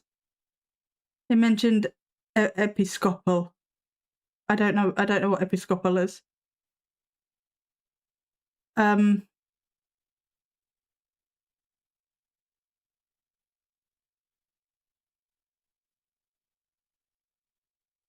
But yeah, words, please.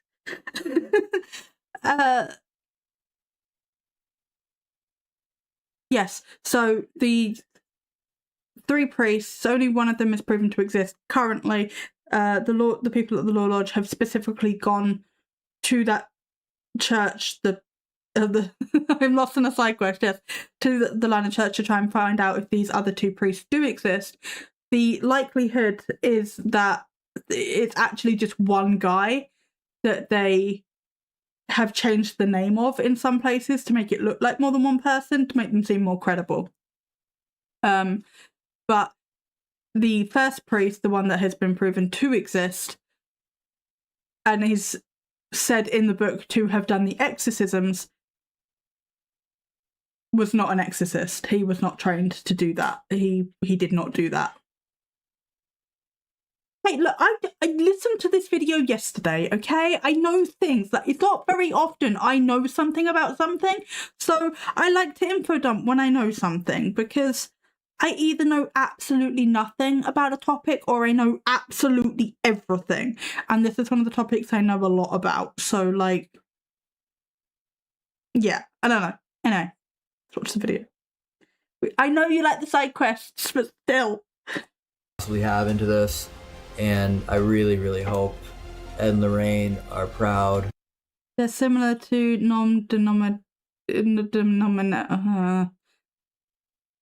that word, in that they predominantly follow the biblical teachings, but they have a hierarchical structure similar to Catholic religion with bishops and priests. Okay, we're in ads. I will wait. I like the tangenting. I'm glad you like the tangenting. I am actually going to go to the toilet real quick while we're in ads, so I'll be right back.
Okay, I'm back.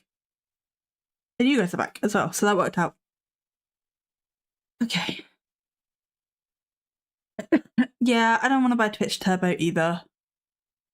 And Dan and the Warren family and everyone else to be able to dedicate the last 3 months of my life to the day, July 31st, we announced it. Halloween has just ended, to making this what it is. Yeah, I hope you enjoy the tour and seeing me get emotional, and I'll leave it at that.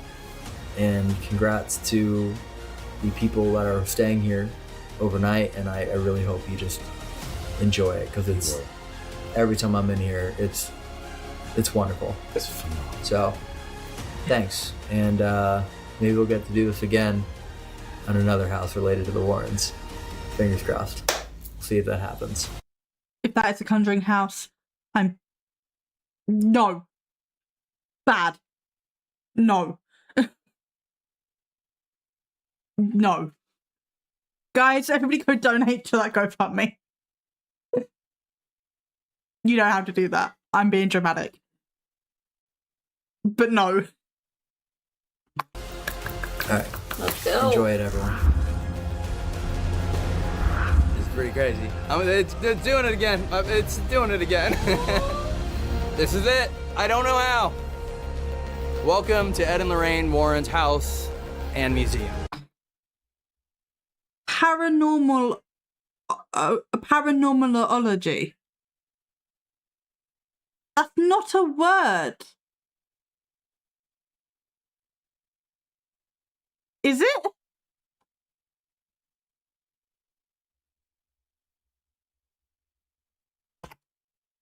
No.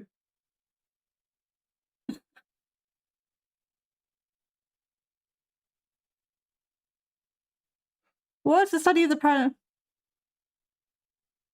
parapsychology? I don't want psychology necessarily, but yeah, I know Nespa, blah blah blah. It's 2 words technically. Yeah, oology.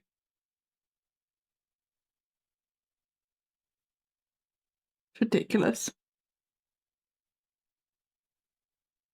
That just makes them sound fake. I mean, Nespa does not have a credible, I was going to say bone in their body, but it's an organisation. They are not credible in the slightest, but what is that? Now, welcome to Ed and Lorraine Warren's house and museum.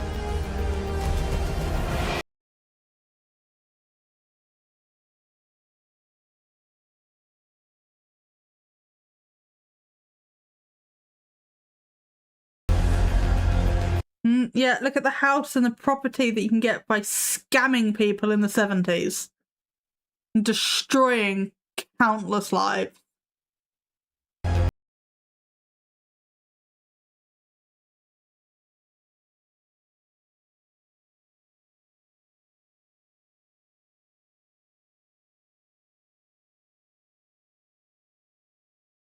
Okay. I don't know much about American architecture, but that house looks like it was built by a child.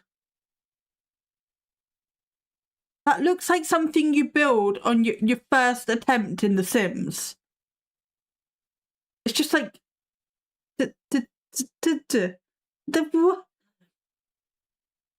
this looks like it goes back to about here, which is fine. I call that's one level, and then it's just like, this is when you accidentally move your upstairs and it judges across the lot. Because what's all this overhang about? Like, you think it's got this staircase, and then it comes around here, and then you've got this staircase. Like, what is this? You've got another staircase over here in case you want to go this way, which makes sense with the office being here, but I'm criticising it anyway. If I can get a floor plan of this, I would kind of like to build it. Just because it looks ridiculous.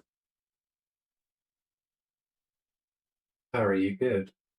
Harry's never good.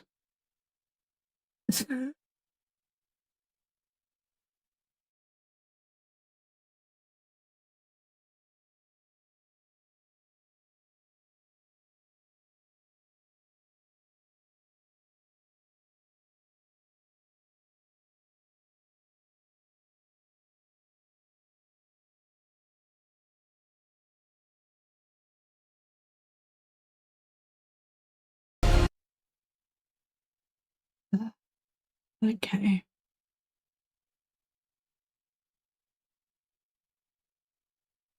Well, I don't even know if I should say this. Is this fan made inside? I don't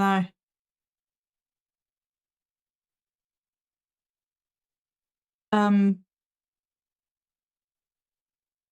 That's what it gives. Dan Riviera died. So rest in peace and no ill will. I don't have anything against Dan.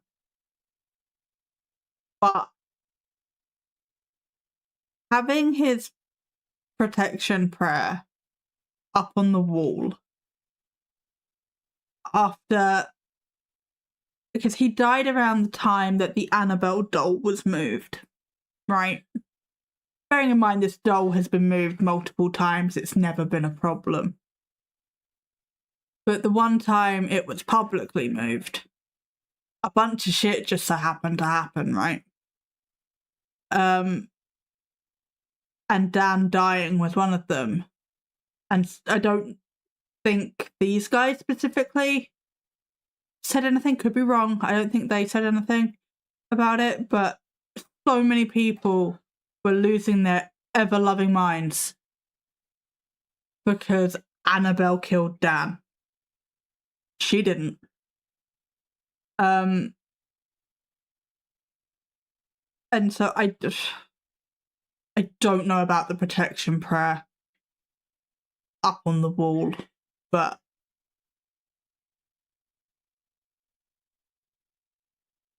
it's a complicated one because it's also it is a nice memento to him, you know, especially as he's on the other side. But yeah, I don't know.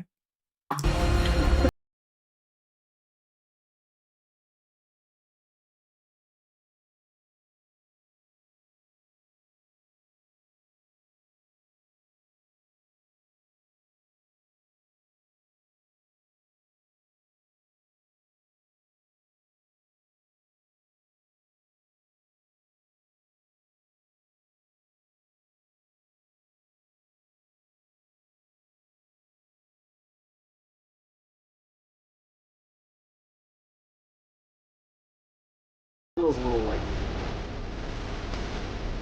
Kevin. Good to see you, dude.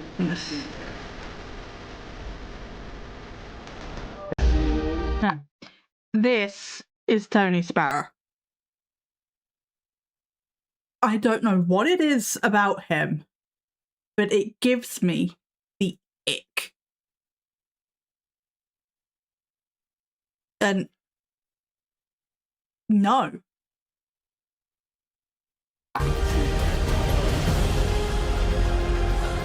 The triumphant music, the him bro hugging everyone. I know, right? That is Mr. Warren, and he would. Is it? Did he paint on it? We can. No, don't throw that. No.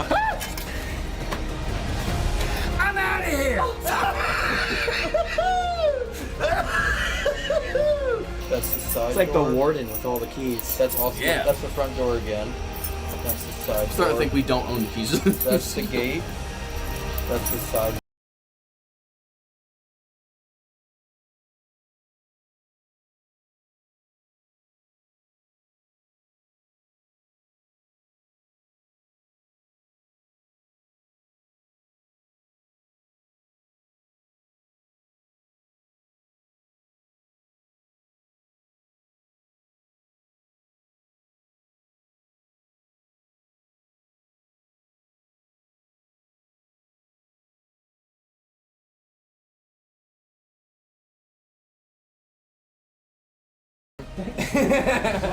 Yeah, man. Fantastic.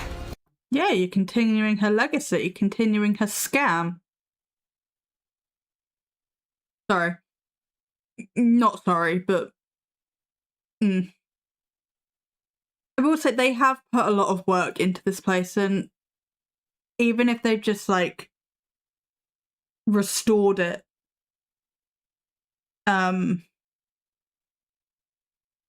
Yeah, I don't know. It just... While I don't like the paranormal grift that's happening, I can respect that they are trying to preserve a part of history. So, like, it can be both.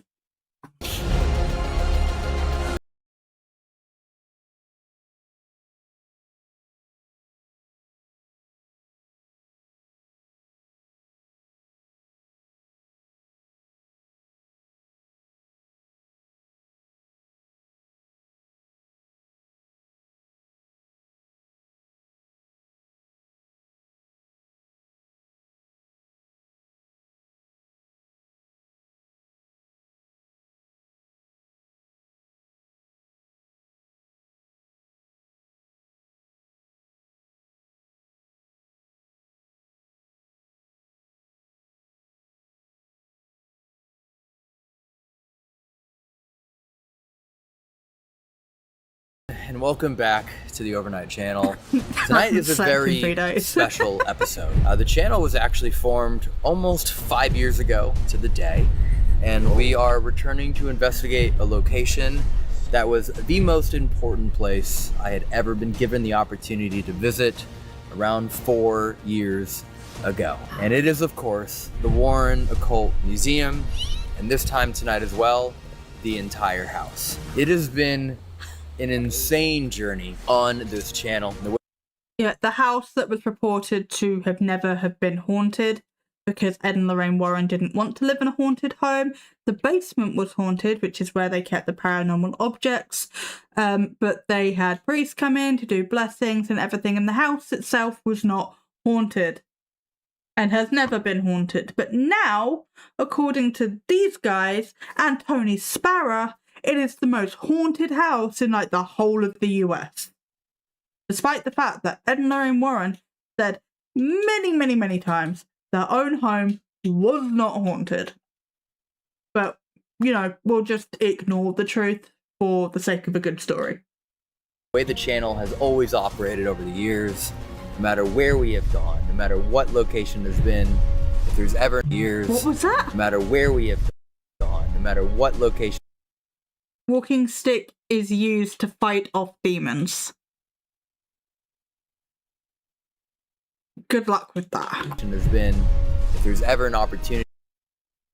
Let me read it. No matter where we have gone, no matter what location there's been, if there's ever an opportunity. About to tell Elton the best news of the night. That would totally work. Exactly. To get a tour. Tour guide and bodyguard for the night. What's he gonna do? Bitch slap a ghost? From a guide or an owner of the location. Yeah. That is what we've done. Always. And I think tonight, in order to start this investigation, we should meet the owner. Oh, 1000%. And get the first ever tour of the 100% complete and ready to water and water and water, water, water and water and water, water, water and water and water, water, water and water and water, water, water and water and water. Yes, Annie.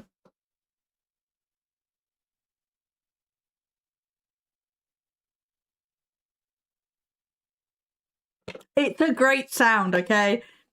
I went through Blurp like hours being like, I need a water command sound. And that was stretch. You gotta say big stretch every time I do a big stretch. You know that's the rule. The succulent requires the hydrate. Exactly. I need a little succulent emote with like a glass of water or something.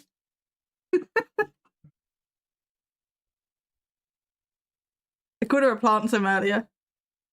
Kiwi was second. Kiwi was definitely not second.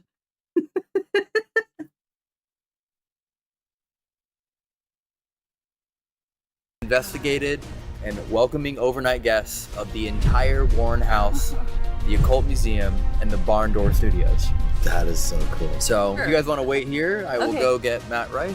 That is very true. Hey! Elton, nice to meet you. Nice to meet you. Hi, Nice to meet you. Ginger. Sorry, Matt couldn't be here tonight. Oh, it's fine. He's busy. He's successful. These are for you. What is this? So the first page is just your presents. physical liability waiver. Oh, thanks. Just generic. If anything happens, trip, fall, And then you're gonna get to the spiritual liability form. Wait, what? Yeah, spiritual liability form. It just states that anything that may happen to you in the home, in the museum, on the property, or anything afterwards. Physical risks include, but are not limited to, potential injuries inflicted by unknown and or unseen forces such as scratches, marks, burns, bites, death, bodily exposures to gases or liquids of unknown origin, and being hit by projectiles. So everything that you see in that agreement, as things happened over the last few months of renovating the house, we would notate that and send that to the lawyer to then add it. So all of these different... Oh, I'm sorry. What?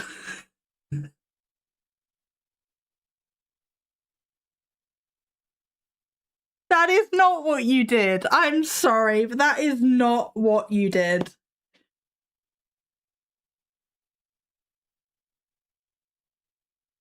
I'm pretty sure this waiver is on their website. One sec.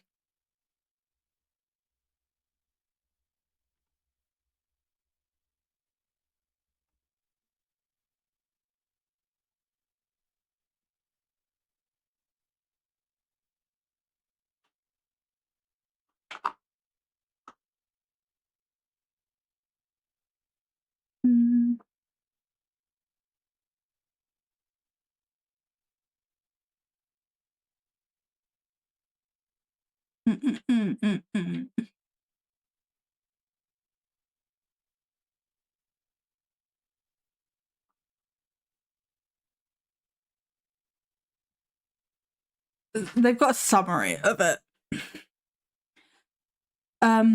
Guests will be asked to sign a physical liability waiver as well as a spiritual liability waiver. Safety is a top priority. Protective measures and items will be given to the guest to use at their discretion. Holy water, rosary beads, protective items, prayer cards, and more. Which technically would only work if you were Christian, but we won't talk about that. There is also a spiritual sanctuary, a highly protected and blessed area that can be utilised at any time, with additional protective measures there as well. You are staying overnight in one of the most haunted locations on Earth, not just the US anymore, on Earth, steeped with decades of paranormal history and home to nearly 1,000 items, some of which are demonic. We are not liable for any physical or spiritual afflictions that may occur during your stay or at any point afterwards. This includes, but is not limited to, scratches, possession, attachments, vomiting, fainting, levitation, sleep paralysis, bruising, black eyes, psychic wounds, nightmares, voices in your head, astral projections, and beyond.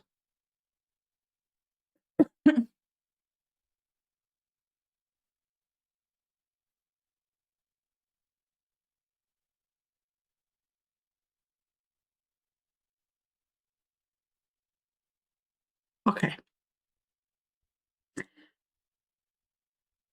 We are just hypothetically,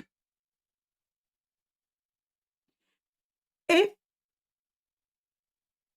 demons were really a thing, like Hollywood demons, right? Like that level of aggression, possible death, all that sort of thing. Are you really telling me that they would just let Matt Rife and Elton Castee own those things? Well, technically they lease them, but you know what I mean. If there were actual objects like that, I can almost guarantee, and I'm going to need my tinfoil hat, but I can almost guarantee there would be some sort of secret organisation, kind of like the SCP Foundation, that would just come along and sup those things up and keep them under lock and key. They would be investigating them. They would be figuring them out. They would keep them away from the general public. They wouldn't be in a random farmhouse in wherever we are. I was going to say Connecticut, but that's not right.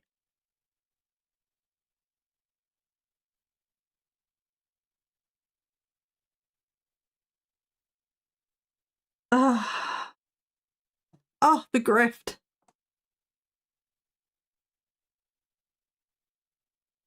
What they most likely did was got their lawyers to think about anything that they could be sued for, anything that they, you know, people get inside their own minds, and if someone thinks they're cursed, they're gonna act as if they're cursed, and then that's gonna negatively reinforce that bias when they're not actually cursed. So what their lawyers actually did was like, here are all the batshit reasons you could be sued, along with some actual accidental reasons of things that could happen that could get you sued. And we're just going to put all of this in a waiver so that you can't get sued.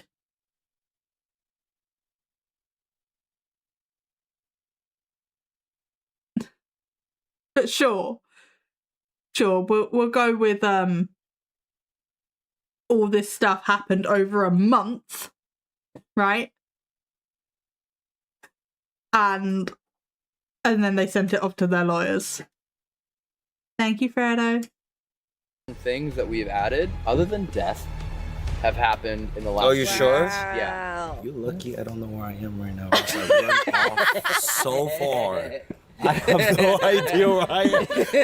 I'm stuck, dude. Okay, here we go. Sign our life away. I'm into this. You are? And as a reminder, this is your home and no one else's home until 1:30 in the morning. In the afternoon.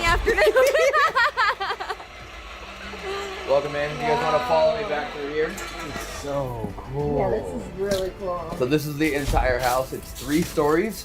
You have the entire basement level, the main floor, and the apartment above as well. So the first places I want to show you, of course, are the backyard. And if you've seen some of the films, then you might recognize the gazebo, even the car, the 1933 Chevy Master sedan. Whoa. A lot of this has been used in the films, typically at the end in the credits. The gazebo was a 50th anniversary gift from Ed to Lorraine.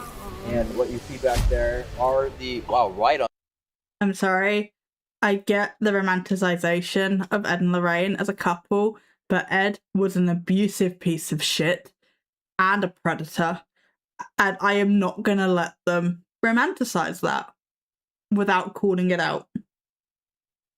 So. Because even in their Warner Brothers contract, right, it's another tangent. Side quest. Even in their Warner Brothers contract, they were like, you were never allowed to portray us as anything but a Christian loving couple. In the contract! That is such... Okay, you just had ads. Well, they're not supposed to start for another minute. What the fuck? But yeah, you don't put something like that in a contract unless you have something to hide. But yeah, no, Ed was physically abusive.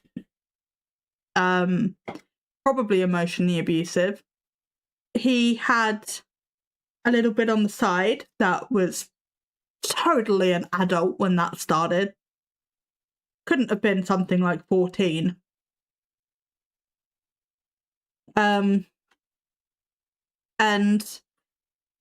yeah, it was just very... Ed is not a good person. He's not a good man.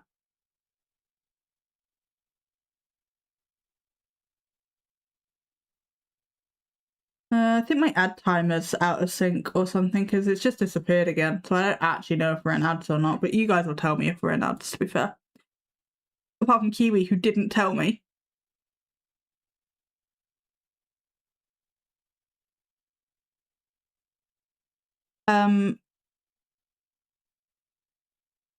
But yeah, I don't like speaking ill of the dead, but I don't care if you're dead or not, if you're a piece of shit. Just yeah, don't be a piece of shit. I made a list. We had them a couple of minutes ago. All right, yeah, but it said that they were coming up again, and then it just disappeared. So I don't know what it's doing.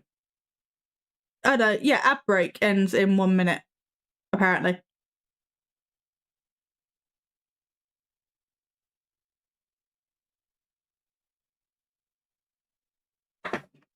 Okay, yeah, now you're in ad.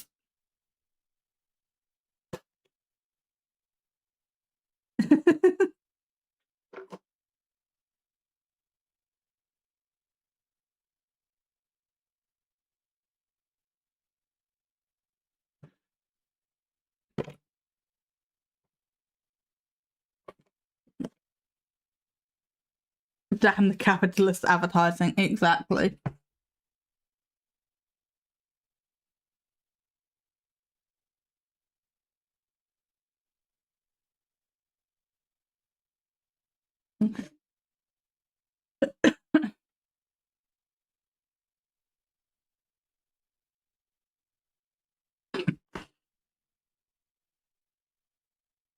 Well, we'll just wait for the ads.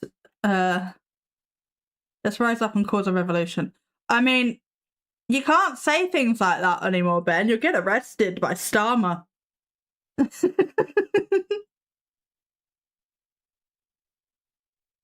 He'll throw you in jail for having an opinion.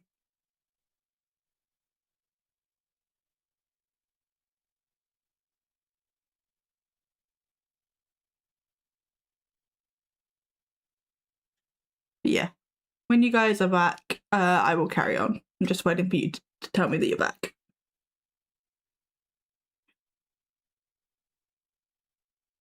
Okay, cool. You're back. That was so cool. What the heck? Wait, hold on. Those are motion sensor lights, and that was right on cue. That was nuts. Why did that light turn on? What's over there? It's just it's a motion sensor light. But there's nothing that made it. No, that's right on cue. That's actually insane. Okay, I have a theory as to why the motion sensor light went off. Exactly, a moth. The fucking twats over there have a fucking arc lamp as their motion sensor light. It does not. It's just looking at their driveway at the side of their house. It does not need to be that fucking bright, but it is. And it shines directly into my bedroom window, which is fantastic. Love that for me. But it goes off all the time because of the bugs. But yes, motion sensor lights can get triggered by the fucking wildlife. Floodlight to the max. It's like Blackpool during winter. My key.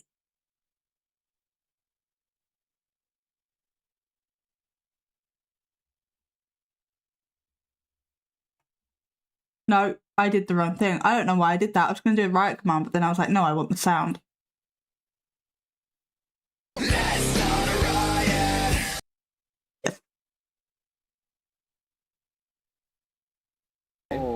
So those are the pet cemeteries for their dogs, their cats, their chickens, the roosters. All of their animals were buried right back there. They loved their pets more than anything else. Lorraine and Ed were constantly donating to animal charities as well as churches and everything else. But they literally even cremated their chickens and their roosters. Like every pet they had was a member of their family, and they're all buried here. If that's true, that's cute. Most people don't realize if it wasn't for this studio, if it wasn't for this artwork here, the Occult Museum, the home, the movies, probably the world's love for the paranormal, the acceptance of it, wouldn't exist. But I don't think people realize how many decades it took of the artistic work and the open communication and reaching out to people door to door to door to try and get people to talk about their hauntings in an era when no one wanted to, that eventually led to people going, oh, the Warrens, we'll talk to you about this. After their initial meeting, George and Kathy agreed to let the Warrens investigate. The Lutzes, I think, felt very calmed and comforted by the Warrens, who had a lot of experience in this field. The Warren, oh, you have a haunted item, talk to the Warrens. And that's how it happened. Door to door to door, painting to painting to painting, that eventually... But it's not. That's not how it happened. Maybe a little bit. A little bit was that. But it was like Enfield, right? Enfield's down in London, in the UK. The Enfield haunting, they were talking about it all on their own. And the Warrens just fucking showed up. No idea who the Warrens were, but the Warrens had found out about this haunting and they just showed up. Because the Enfield, don't remember what the family's name was right now. No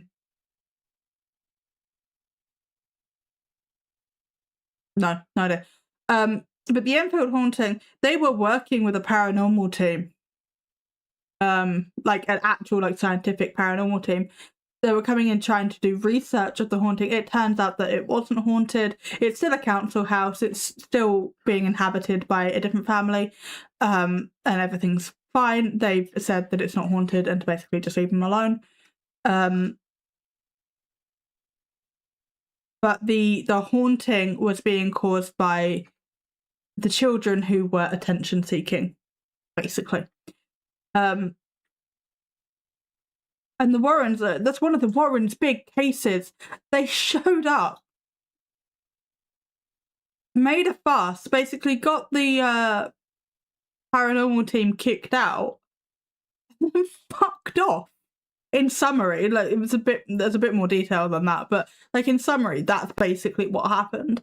But what they would do is they would find out about paranormal cases. They would go insert themselves into it, get their name associated with the case, oftentimes make things worse, oftentimes not do anything, oftentimes eat the family's food because they wouldn't charge for their services, but they would like eat the family out of house and home, and they would use their landlines to call like out of country numbers or long distance phone calls, which back then cost a fortune. And then they would just fuck off. They damaged so many people's lives.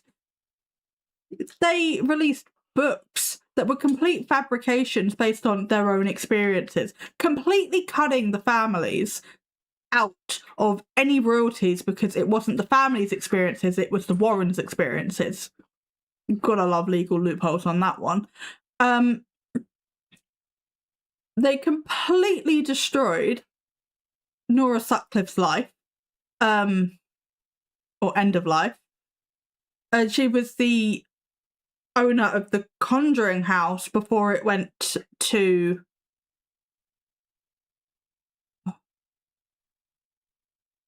I can't remember their names.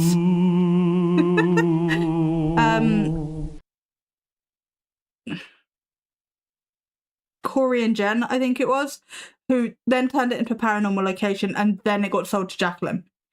But Norma owned it when the Conjuring movie came out.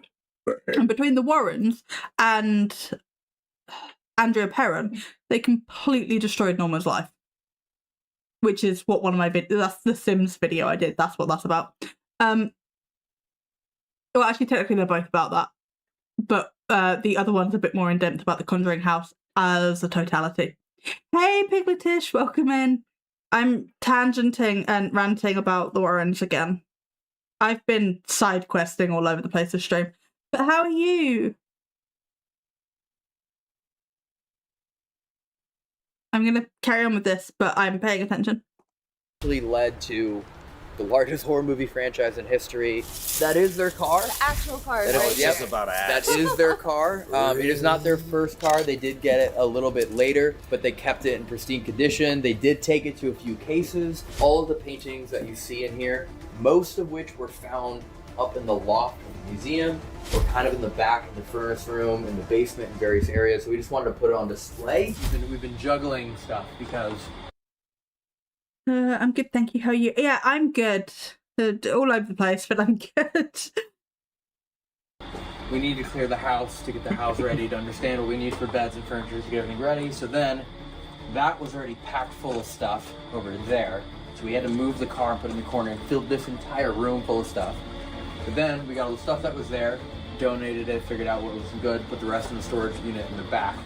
Then moved all the stuff that was here over there, which now means we can finally start utilizing this area and create a whole new surprise of a room for people that are coming here. You'll see the progression of artwork from Ed Warren, because you'll see how it started during like Barn Door Studios era. A lot of actual like people and caricatures, portraits, winter landscapes, then it goes to nighttime landscapes, then it goes to haunted houses, and then it goes to ghouls and goblins and demons, and it parallels their career in the paranormal. But the importance of this, and why these paintings really matter, is that the way they would talk to people about their haunted homes is they would hear it in like either a newspaper or college campus, and then they would go to that person's home and they would paint it out. And then either Ed or Lorraine would go to that person's door and go, hey, my husband made this lovely painting of your home. We also heard, you know, and it was their icebreaker to get to talk to them about their paranormal occurrences, get invited into the home, and that's how it built from there. So what's really cool is right behind you is an Ed Warren painting, 1965, of Lorraine. And yeah, but if you look at the chair, we found the chair. Really? Yeah. So during the process, we found the painting up in the loft of the museum, and then we found the chair also back here behind the car. And then with that, to my surprise, which was really cool, we found a few of these paintings here that I was like, these don't look like Ed's brushstrokes. And then eventually found the sign that said New England Paintings by Lorraine Warren. Those are like the only ones that we know. There's 2 more in the house, and to us that was really cool to find. Yeah, like as a museum, this place is really cool. But infamous. Yeah, I would agree. You're infamous. Yeah. It's still a paranormal grift. It's still complete. Hello? Thank you. I was like, what the fuck was that noise? Because it lagged so hard with the notification. Thank you for the sub.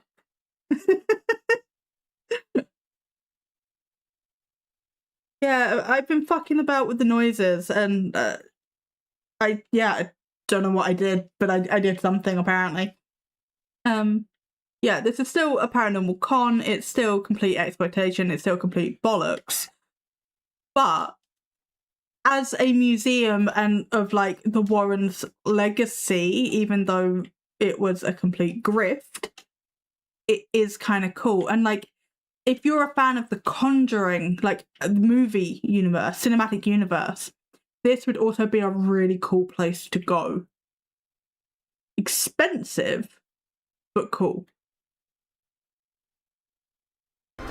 So the next area that's important for you to know for the entire stay is this is the spiritual sanctuary. So this right here was Lorraine's chicken coop, and at the time that we got the house, this was just storage. It was just filled with outdoor storage items. And then I don't know where or why or how, but for some reason I kept getting these just thoughts in my head that this needed to be turned into something to keep people safe from when they go into the museum or leaving the museum, or if anything happens in the house, just to give them some place to protect them. Because during these overnight stays, the Nesper team, we can't be here the whole night. So now I know that if something does happen in the home and maybe you don't know what to do, you don't know what to do to keep you safe, that's okay. You can come into here. Every single cross and crucifix you see in the wall came from a nunnery. The holy water is there, the rosaries are there. This entire place has been sanctified by a priest. You have statues of St. Michael. The church pew that you see there was actually already on the deck, and it was Lorraine's. This? Yes. Yeah. And then the reason why that is called Dan Rivera's protection prayer is that St. Michael's prayer, which was the prayer that he had everyone read when he would bring people here. And of course, he also named his youngest son Michael as well. And he did pass away during the process of this home kind of being converted over to what is now, I guess, like a short-term rental process. So we wanted to leave that prayer there. First time revealing it, I haven't even seen it from afar yet. Everyone's asleep, it's 1 a.m. But this is... Damn, dude, that's cool. If you want people to stay in the death trap, you can have someone responsible for overnight. Exactly. Yeah, no, you could. And if Nesper was actually a proper organisation, they would probably have enough staff to be able to like rotate like that. but they're not, so they don't. Nespa is a complete con of a paranormal scientific investigation place. It's complete bollocks.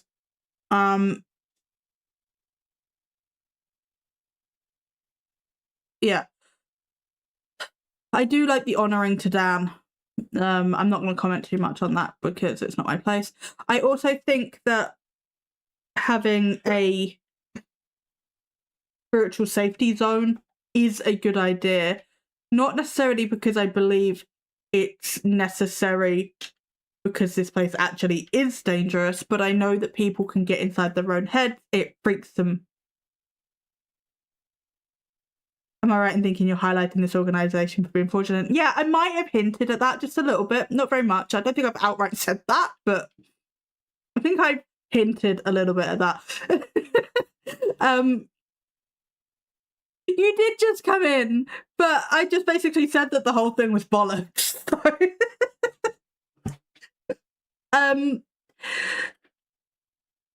I do think that having like a spiritual protection area is a good idea because while I don't think that this place is dangerous and I don't think that it's like actually necessary, people can get inside their own heads and freak themselves out and make themselves ill and anxiety attacks and all the rest of it. So if them having some water that definitely wasn't out of the tap and was definitely blessed by a priest and having some rosary beads on the wall will help them calm down, will help them feel safe. Breastbone priest, exactly. I give up.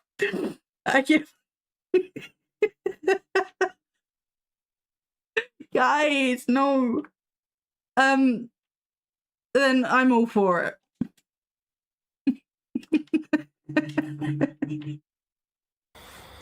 Damn, dude, that's really cool. That's really cool. We like get like perfectly sized out. It like looks the right way. I think sweet. Well done. Let's get it up. Yeah. So that way, if you are not religious and you don't know what to read and you feel as though we all love water from a priest's breast. The breasthood instead of the priesthood. The priest secretly has a breast. They took a different turn. You can get female priests these days, I think. Can't you? I don't know. I think it depends on the denomination. Holy milk instead of holy water. Oh my god, you guys. We know where the water is really coming from. Oh my god.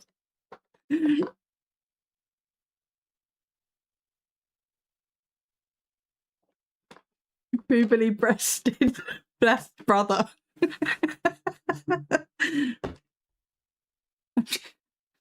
I'm doing this. you need to, or you have it right there to be able to read when needed. And then we have the music playing the entire time just to kind of give you that bit of serenity and that sound protection as well. Question. Yeah. What are these? Rosary. Wait, rosaries? Is that what you're pointing to? Both, I guess? Yeah. The both. So the rosaries are there, and they were blessed by Father Bob. He's a priest out of the Providence, Rhode Island area. Those are there for you to take whenever you need. And the holy water also comes from St. Patrick's in New York City as well. I can take those? Yes. And they'll protect me? Yes. Whoa, whoa, whoa, whoa. What the? Oh what my the? god. Holy sh**. Oh, the timing of the advert. Good old Bob. Holy. Breast you, my child. I snorted. That's not loud. Oh my god. Good old Bob. Blessed by the breast, the holy chest. As someone who played a backrooms game with this music, it's only comforting for an hour at most. Father Bob's. I can take those? Yes. And they'll protect me? Yes. Whoa, whoa, whoa, whoa. What the? Oh what my the? god. Holy sh**. Holy sh**. Holy sh**. What's happening? Holy sh**. What's Holy sh**. The moment Holy sh**. Whole house. Holy shit, I'm actually freaking out right What's now. happening, dude? That's tripping me out. That's tripping me Holy out. shit. Holy shit. Whole power in the whole house. Why? Why did it just do that? It fried the light bulbs. Look, they're Why? all permanently. Why is everything? Like, dude, what just happened? How did it fry the light bulb? It's still on. What? Every light just turned. Every light. Every light. Every light. Every light. Everything. All of it. None of the neighbours on the entire street had any form of outage, only we did. $1 for the swear jar. I'll accept 50s. Exactly. I can afford that as well.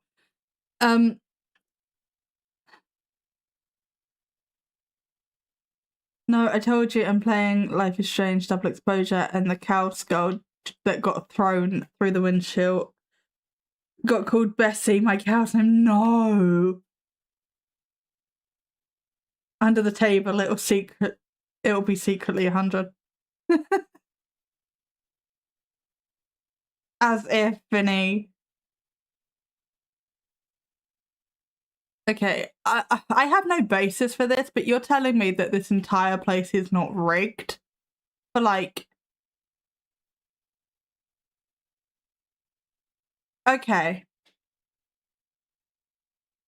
People are paying. It's a $2,000 a night flat rate, right?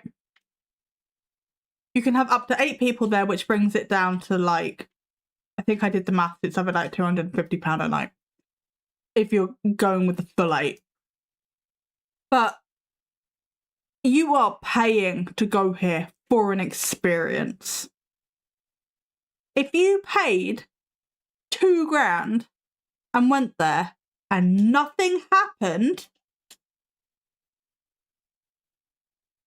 and you sat in the dark with your fake ghost tech and nothing happened, you would be pissed. You would be trying to demand your money back, or like the average person would. So you're telling me that this whole place is not rigged to give an experience? So the lights aren't going to surge. The whole place isn't like wired up remotely to something. There aren't like EMF triggers or whatever in the fucking walls. I don't know, right? I don't know how they could have rigged it. I don't know if they've rigged it. Or even if they've rigged it. But if you're paying that kind of money and they're trying to sell it this hard, this place is going to be active as fuck. But not a shred of it is going to be legit. I wouldn't be surprised if they have like little hidden Bluetooth speakers or smart speakers, or, you know, the lighting's all rigged up to something, and, you know.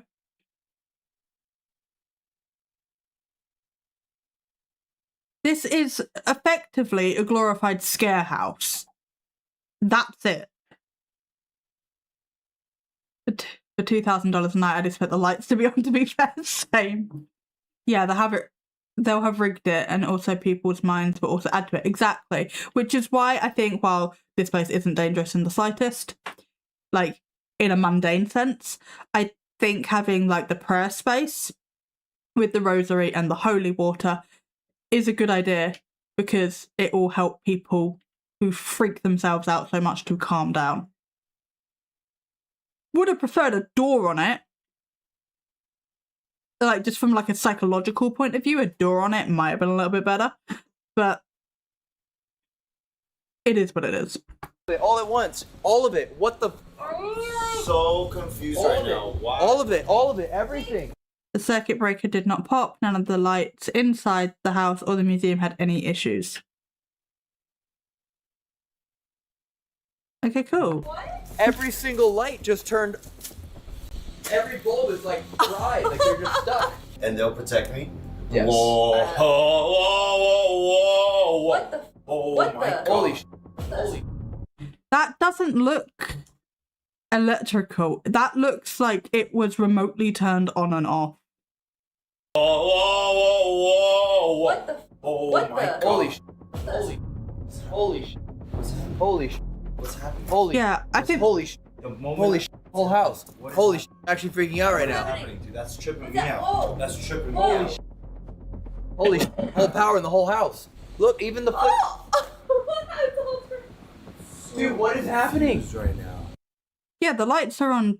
With how they like faded and everything, the lights are on. Bless her for her acting. Oh, she's been doing this for 5 years. I don't know whether she's. Overnight, the channel had been going for 5 years. I don't know if she's been doing it for 5 years. But she's his wife. The whole light's like dimmed and also just went on and off. So I think the whole light system is on dimmer switches and on a circuit. Like you can remotely turn them on and off. Right as you were talking about Dan? Yeah, I was thinking the same. What thing. is happening? I was thinking the same. Wait. A pen. Oh shit! Yeah. Is A pen? the most fascinating piece because I don't care. Yeah, it's a pen.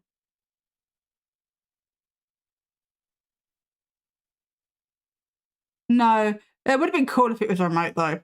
But no, he's got the whole clipboard thing going on, so it's a pen. If he's married her, she's probably been doing it for a while. I did that a month ago. Yeah, and that's they've never look how bright malfunctioned. it is. It was only the outside lights of the house. Dude, I swear on my life we're the only 4 people here. Oh, that's I swear on my life we're the only 4 people here. Oh yeah, I totally believe you just because you said that. Dude, that's actually one of the, like, any EVP, any REM pod, anything, that's the most insane thing I've ever seen. What do you think? I don't look. I don't take you've it all already for replayed coincidence it. at all. I don't think any of it's coincidence. I don't think the fact that my brain went into, hey Elton, you're not a religious person at all. You don't go to church unless you're on a travel trip. And I decided to build that with that much detail and got it sanctified. And the second, dude, it didn't happen over here. It didn't happen during a big gust of wind. It didn't happen during lightning. It's not raining. We didn't lose power. It also was storming for over 24 hours, and none of this. No, happened. none of this happened None of this at all. happened. And now that it's that's like almost as if it was scripted.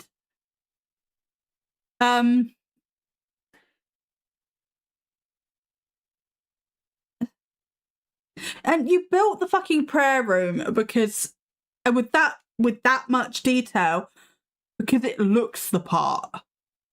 It looks cool. That's why you built it, Elton. undeniably, dude, I'm actually freaking out again. It didn't even. Wait. View chapter. Can I? Undeniable proof of afterlife begins.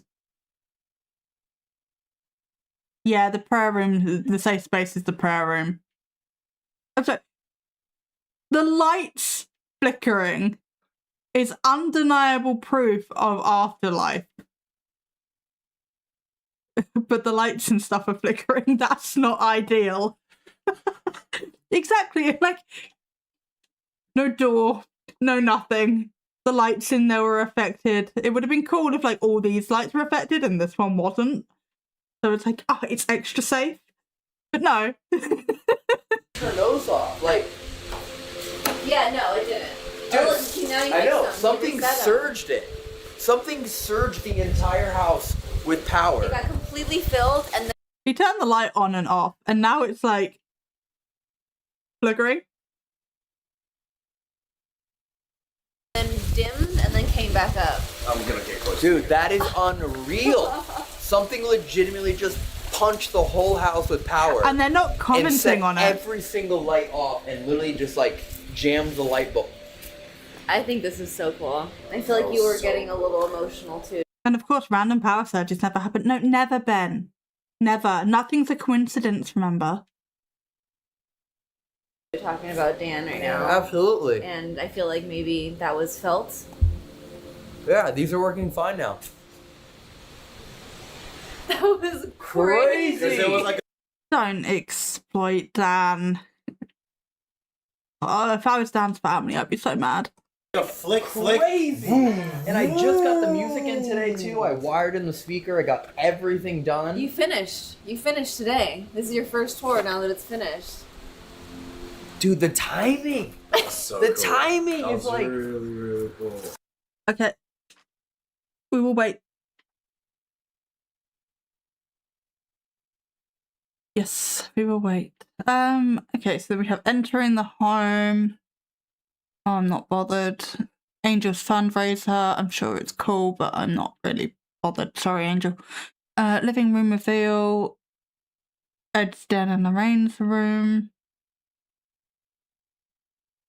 Office. Final museum reveal. Ed's office. Jerry meets Annabelle. Final thoughts. Unseen footage of the war. Okay. Let's go to the Warren Museum reveal. I don't care about the rest of the house. Picked a great name, but your voice doesn't quite match it? So do they own this place or are they just touring it? They own it. They, Matt Rife and Elton Castee. So Elton was the guy with the pen. Matt Rife and Elton Castee bought the home together. They have like fixed it up, turned it into a shrine essentially to the Warrens and also to like the Conjuring movie franchise. And they are opening it up for paranormal investigations despite the fact that it's never been haunted. And Ed and Lorraine Warren said repeatedly it's not haunted, but we're not going to let the truth get in the way of money. And it's a flat rate, one booking a night, and it is a flat rate of $2,000. And then more if you want to record for YouTube, and you have to have your footage reviewed before you can post it. We have a fix. VoiceMod gives you over 100. they would have their meeting, they would discuss cases, they would learn a bit about the paranormal, and then you would go through the home. So basically this entire video, paranormal activity and all, is basically just an ad to get people to stay here. Haunted passageway, Ed Warren's gallery of haunted houses. I'll go to the museum, I'll wait for you there, and then you can take your time going through that. Nah, I'll go with you. We could ride. I don't want to be last. Hold on to Nick. Wow. And this is all theirs too? Yeah, so these are all of his paintings, and this is where I was speaking about how most of which he painted was based off of real locations. You know, either a local haunted barn, the Skirn Castle, the Bel Air house. So a mass majority of the locations he would paint were based off of real stories. Here's a photo of the rain with Patrick Wilson and Darren Raminga. Look at that. The Warren Occults Museum. Why did you add S to that? Hello. Welcome in. Yeah, come on in. Come on in.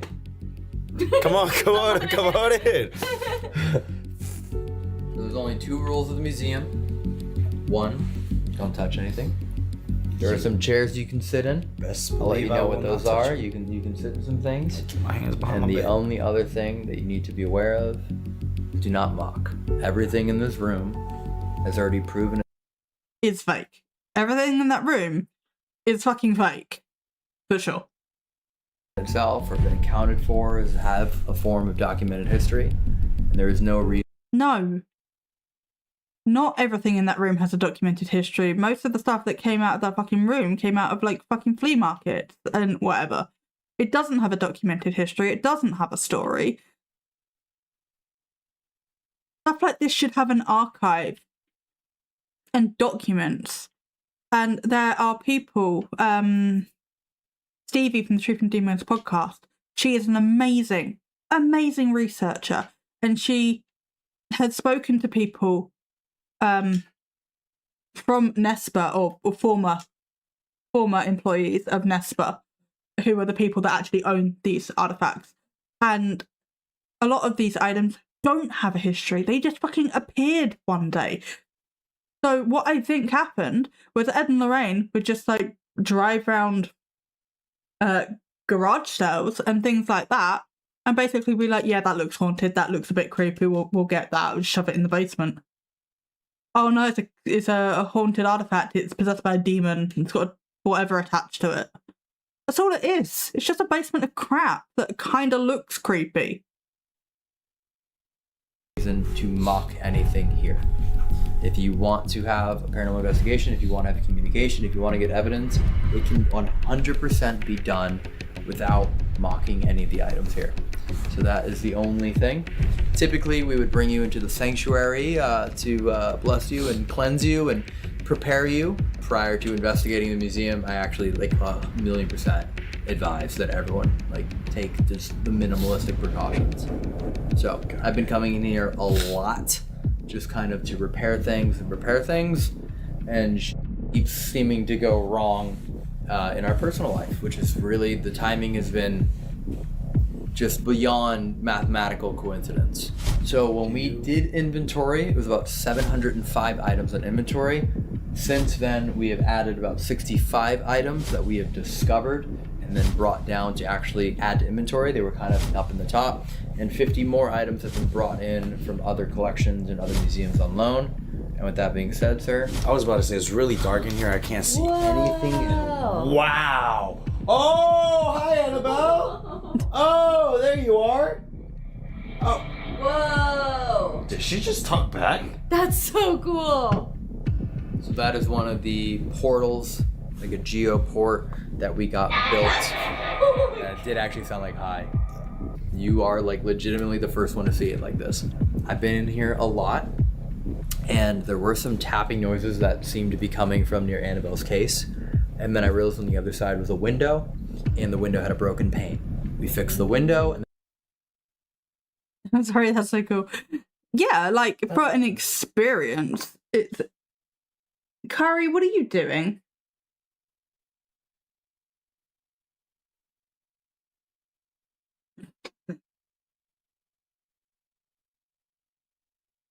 You wanted daddy. Because the second I give you attention, you're like, no, I don't want picking up. Carrying. Yes. If only it was even more real, you wouldn't say it's cool. No, I think I would. If this sort of stuff actually properly existed, I would get me in there. I want to investigate it. I want to figure out why, how it works. I want to know. The unknown. I love anything unknown. Love it. But yeah, as an experience, this place is kind of cool. As anything real, absolutely not. then beyond that, realize... Especially these fucking speaker box things, because they have so much reverb on them. You can't hear what they're saying. It could just be syllables and noises. But because of the reverb, you can assign basically whatever you want to that collection of noises because of auditory pareidolia. You hear what you want to hear. So if you're going to invent a thing like that, don't stick fucking reverb on it. I mean, there's no proof or way to know that it would work by connecting to spirits or whatever in the first place. But if you're going to do something like that, don't put reverb on it. That the glass was vulnerable, so I shuttered up the windows with 2x4s, really, really thick, enclosed, window shutters. There is impossible for wind to get behind there. The glass tapping hasn't stopped. Same thing with the shadow doll. We've been hearing tapping coming from the case day after day after day after day, very consistently. So I thought maybe it was potentially creaking. So we repositioned everything, locked it in place. Just did it right now, and you'll still hear glass tapping.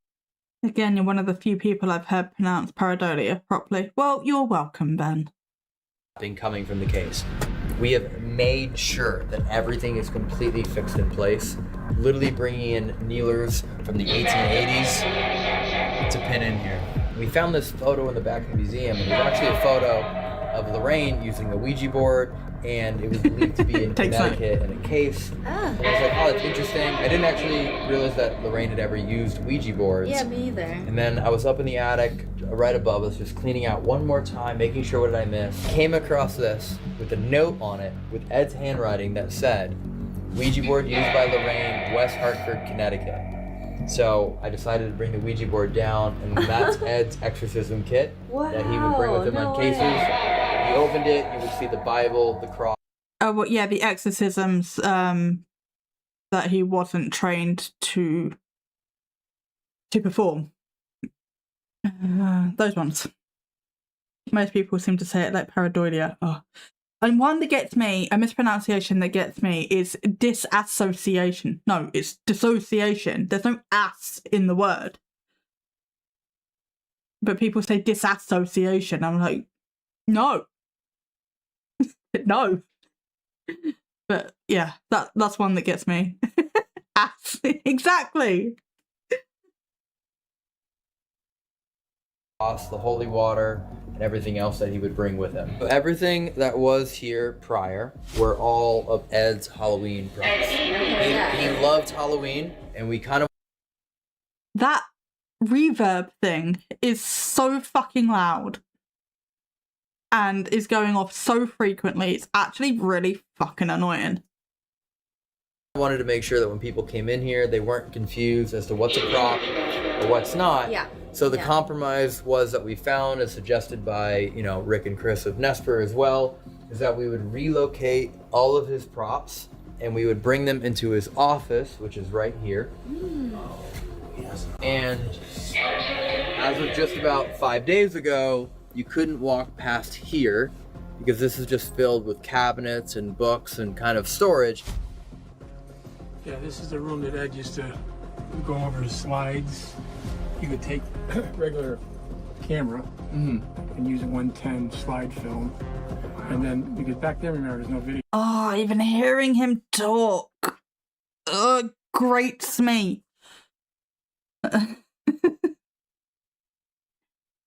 No. Dybbuk boxes that we've had over the years. Dybbuk boxes aren't real! Sorry, but they're not.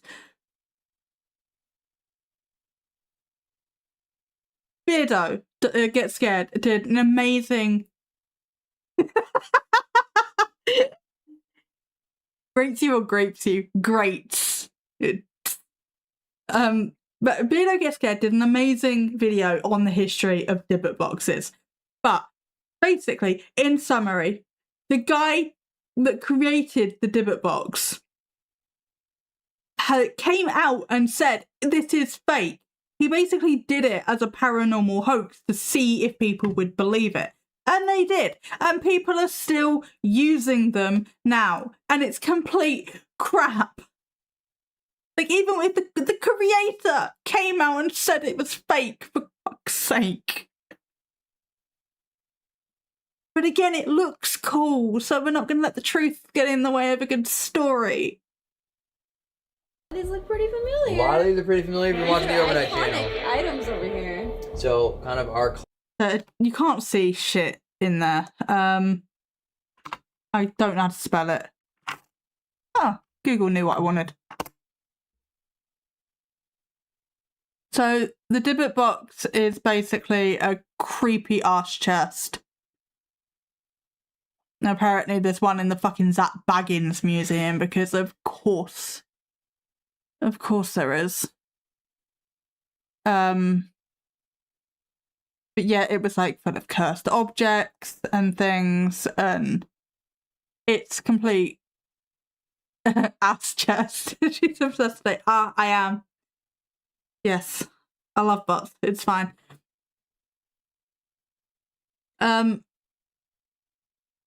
Yeah, it's just a creepy ass chest that is supposedly full of cursed items. And I think I don't know if this was the original one, but I think the original one was covered in wax and it was sealed. Yeah, it's basically a haunted cabinet or box that is sealed because it's full of cursed items and it's like bound for protection and all this sort of thing. This is Kenny Biddle. He runs the Skeptical Inquirer blog. He also has at least 2 YouTube channels. He is amazing for debunking stuff. It is his literal paid employment as a scientific researcher to... Did he turn that into a... He turned it into, oh, fucking hell, a liquor cabinet. Vodka, whiskey, scotch, bourbon. I love that. That's great. Yeah, but his literal paid employment as like a parapsychologist or whatever he is. Not a parapsychologist, whatever he is. Science paranormal things is what he does for his day job. So yeah, he's really good at that sort of thing. So if you ever want to look up whether something is real or not, he's a great point of call.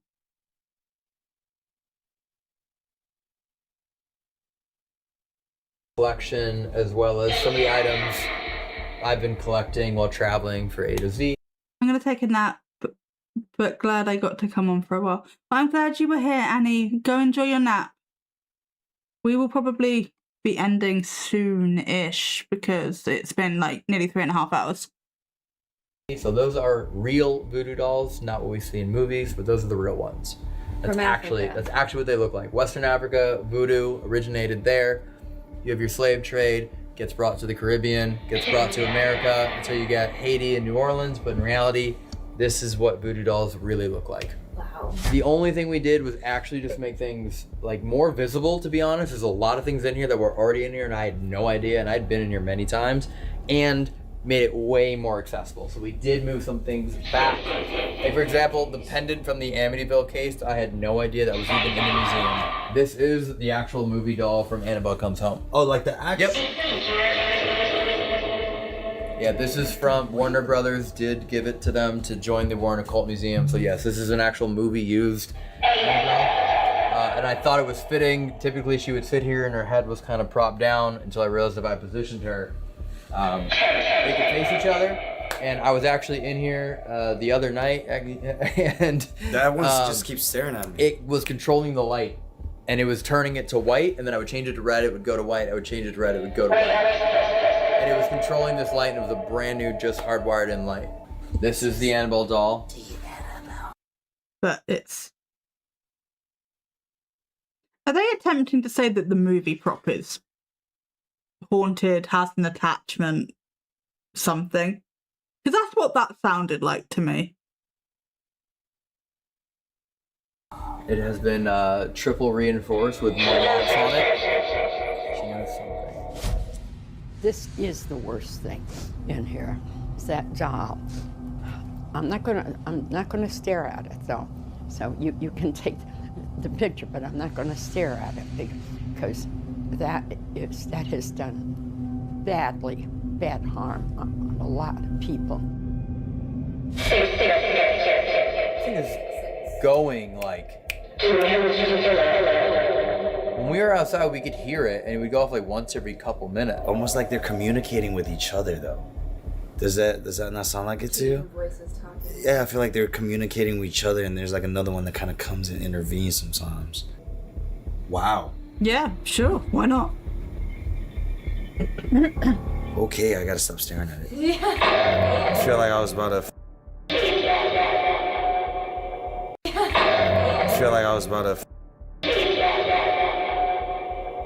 It's really interesting it's picking that voice. King Paradolia. It's the fucking reverb. I'm sorry. I'm trying so hard to understand It what has... you're saying. There's an Absolutely no amount of way that options dead here. come It's back. picking that voice. Exactly. You can sit there. Can I? Yeah, Okay. any of the chairs you can sit on. Any of the kneelers, any of the chairs you can sit on.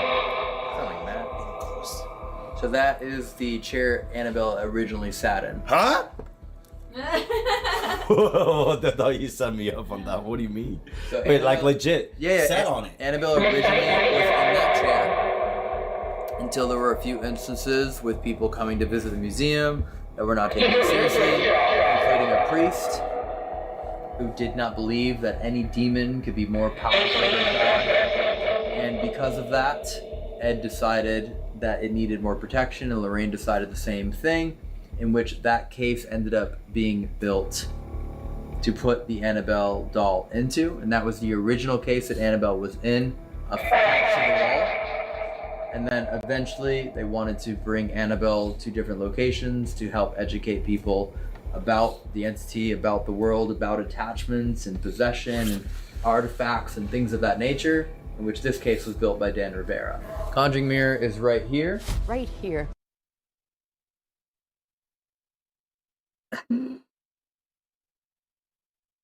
I don't even know what to say at this point. They put it in the case because from a psychological perspective, if there's just a doll chilling in a chair, using a doll to educate people. Like, if you want to educate about the fucking spirits or anything, just take a picture. You don't need to take the whole doll with you.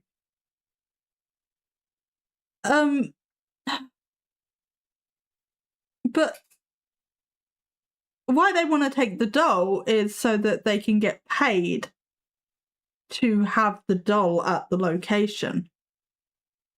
That's the real reason. But yeah, so from a psychological point of view, if you just see a doll chilling in a chair, you're just like, oh, it's just a doll, it's not that special. It's not that dangerous.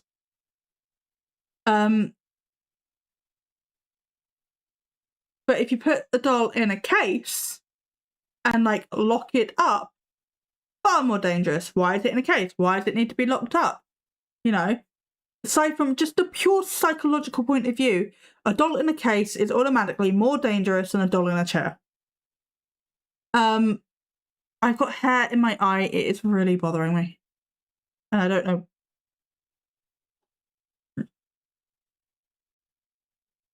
I don't know what is happening. I don't know if that's better or not, but we're going to go with that. Also, the whole thing of this doll was that it moves. So the nurses that totally existed would say that it was that they never saw the doll move. It was that it would be in a different location to where they left it. And then at some point the story changed to... I just realised I've never seen you without glasses before. Yeah, I wear them all the time. Oh,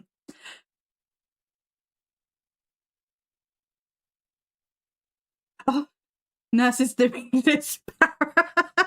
Yes, nurses exist, but not the nurses that owned the Annabelle doll, supposedly.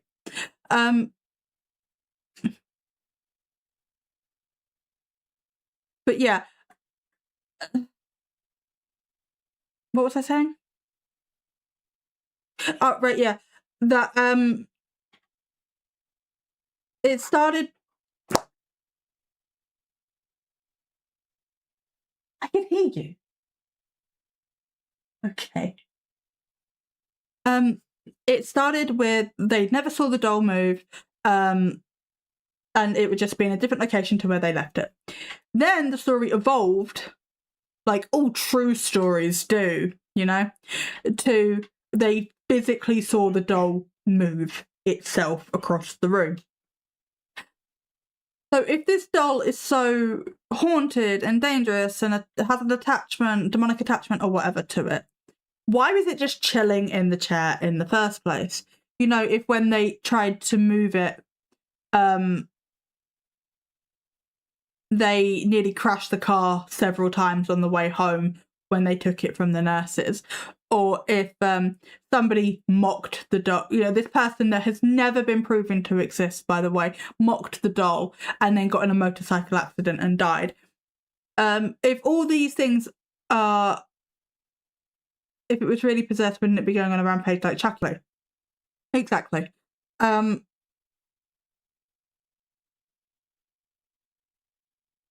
So it was always been that they had to lock it up because and like seal it away and have it be blessed by a priest like twice a day or whatever. I can't remember the actual specifics of the care Annabelle needed, but it was something dramatic like that. So imagine having a doll that dangerous and just sticking it in a chair. Imagine putting all your spiritual eggs into possession and you end up in a doll. Oh, yeah, I would... Yeah. Like, at least possess something interesting, you know? It would be very, very sad. And I love how the transport case is actually bigger than the original case. Why couldn't it be the same size? Also, what I get... I mean, it's got a roof so that they can put the cross on it, but like, why has it got a roof? In which this case was built by Dan Rivera. Conjuring mirror is right here. Right here is a conjuring mirror. Everything and anything in here we have investigated. Don't ever touch anything. And if you do, let me know. And then this kneeler is from, I think, 1878 that we just got. And it's positioned here, so if anyone wants to use the conjuring mirror the way it is intended, you have it here. Wow. But yeah, that is that's the entire museum. I mean, there's an infinite amount of information here for sure. Well, I hope you guys enjoy. Okay. There's nothing really else of interest in here, I don't think. Spiritual egg sounds like a band name.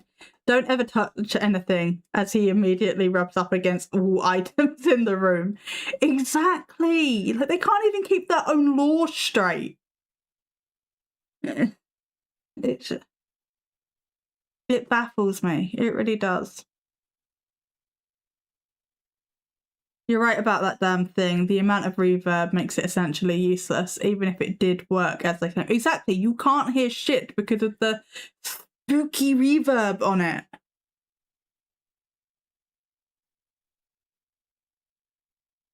But yeah, I think we've done 2 clips and several side quests. So I think we are done. I'm gonna have some more water though.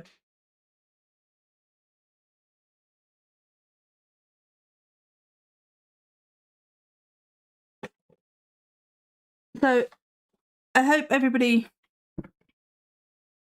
Thank you so much for your stream, Parrot. It was very interesting. I'm a wealth of knowledge with this sort of bullshit. I don't know why. I just kind of am. But yeah, I'm planning on doing these sort of streams every Saturday and then maybe 1 or 2 gaming streams a week. Depends on my health, obviously, and what I can actually handle. But yeah, I agree this stuff is always interesting and you know what you're talking about with it. Unfortunately, I've sunk a lot of time into the paranormal rather than, you know, something useful. But curiosity will do that to you. I am going to end the stream on YouTube, so if you were watching over there, thank you so much. If you were watching in the future, also thank you. But I'm going to end the stream on YouTube now. Yeah, thank you. Bye-bye. And cool, that's that one done.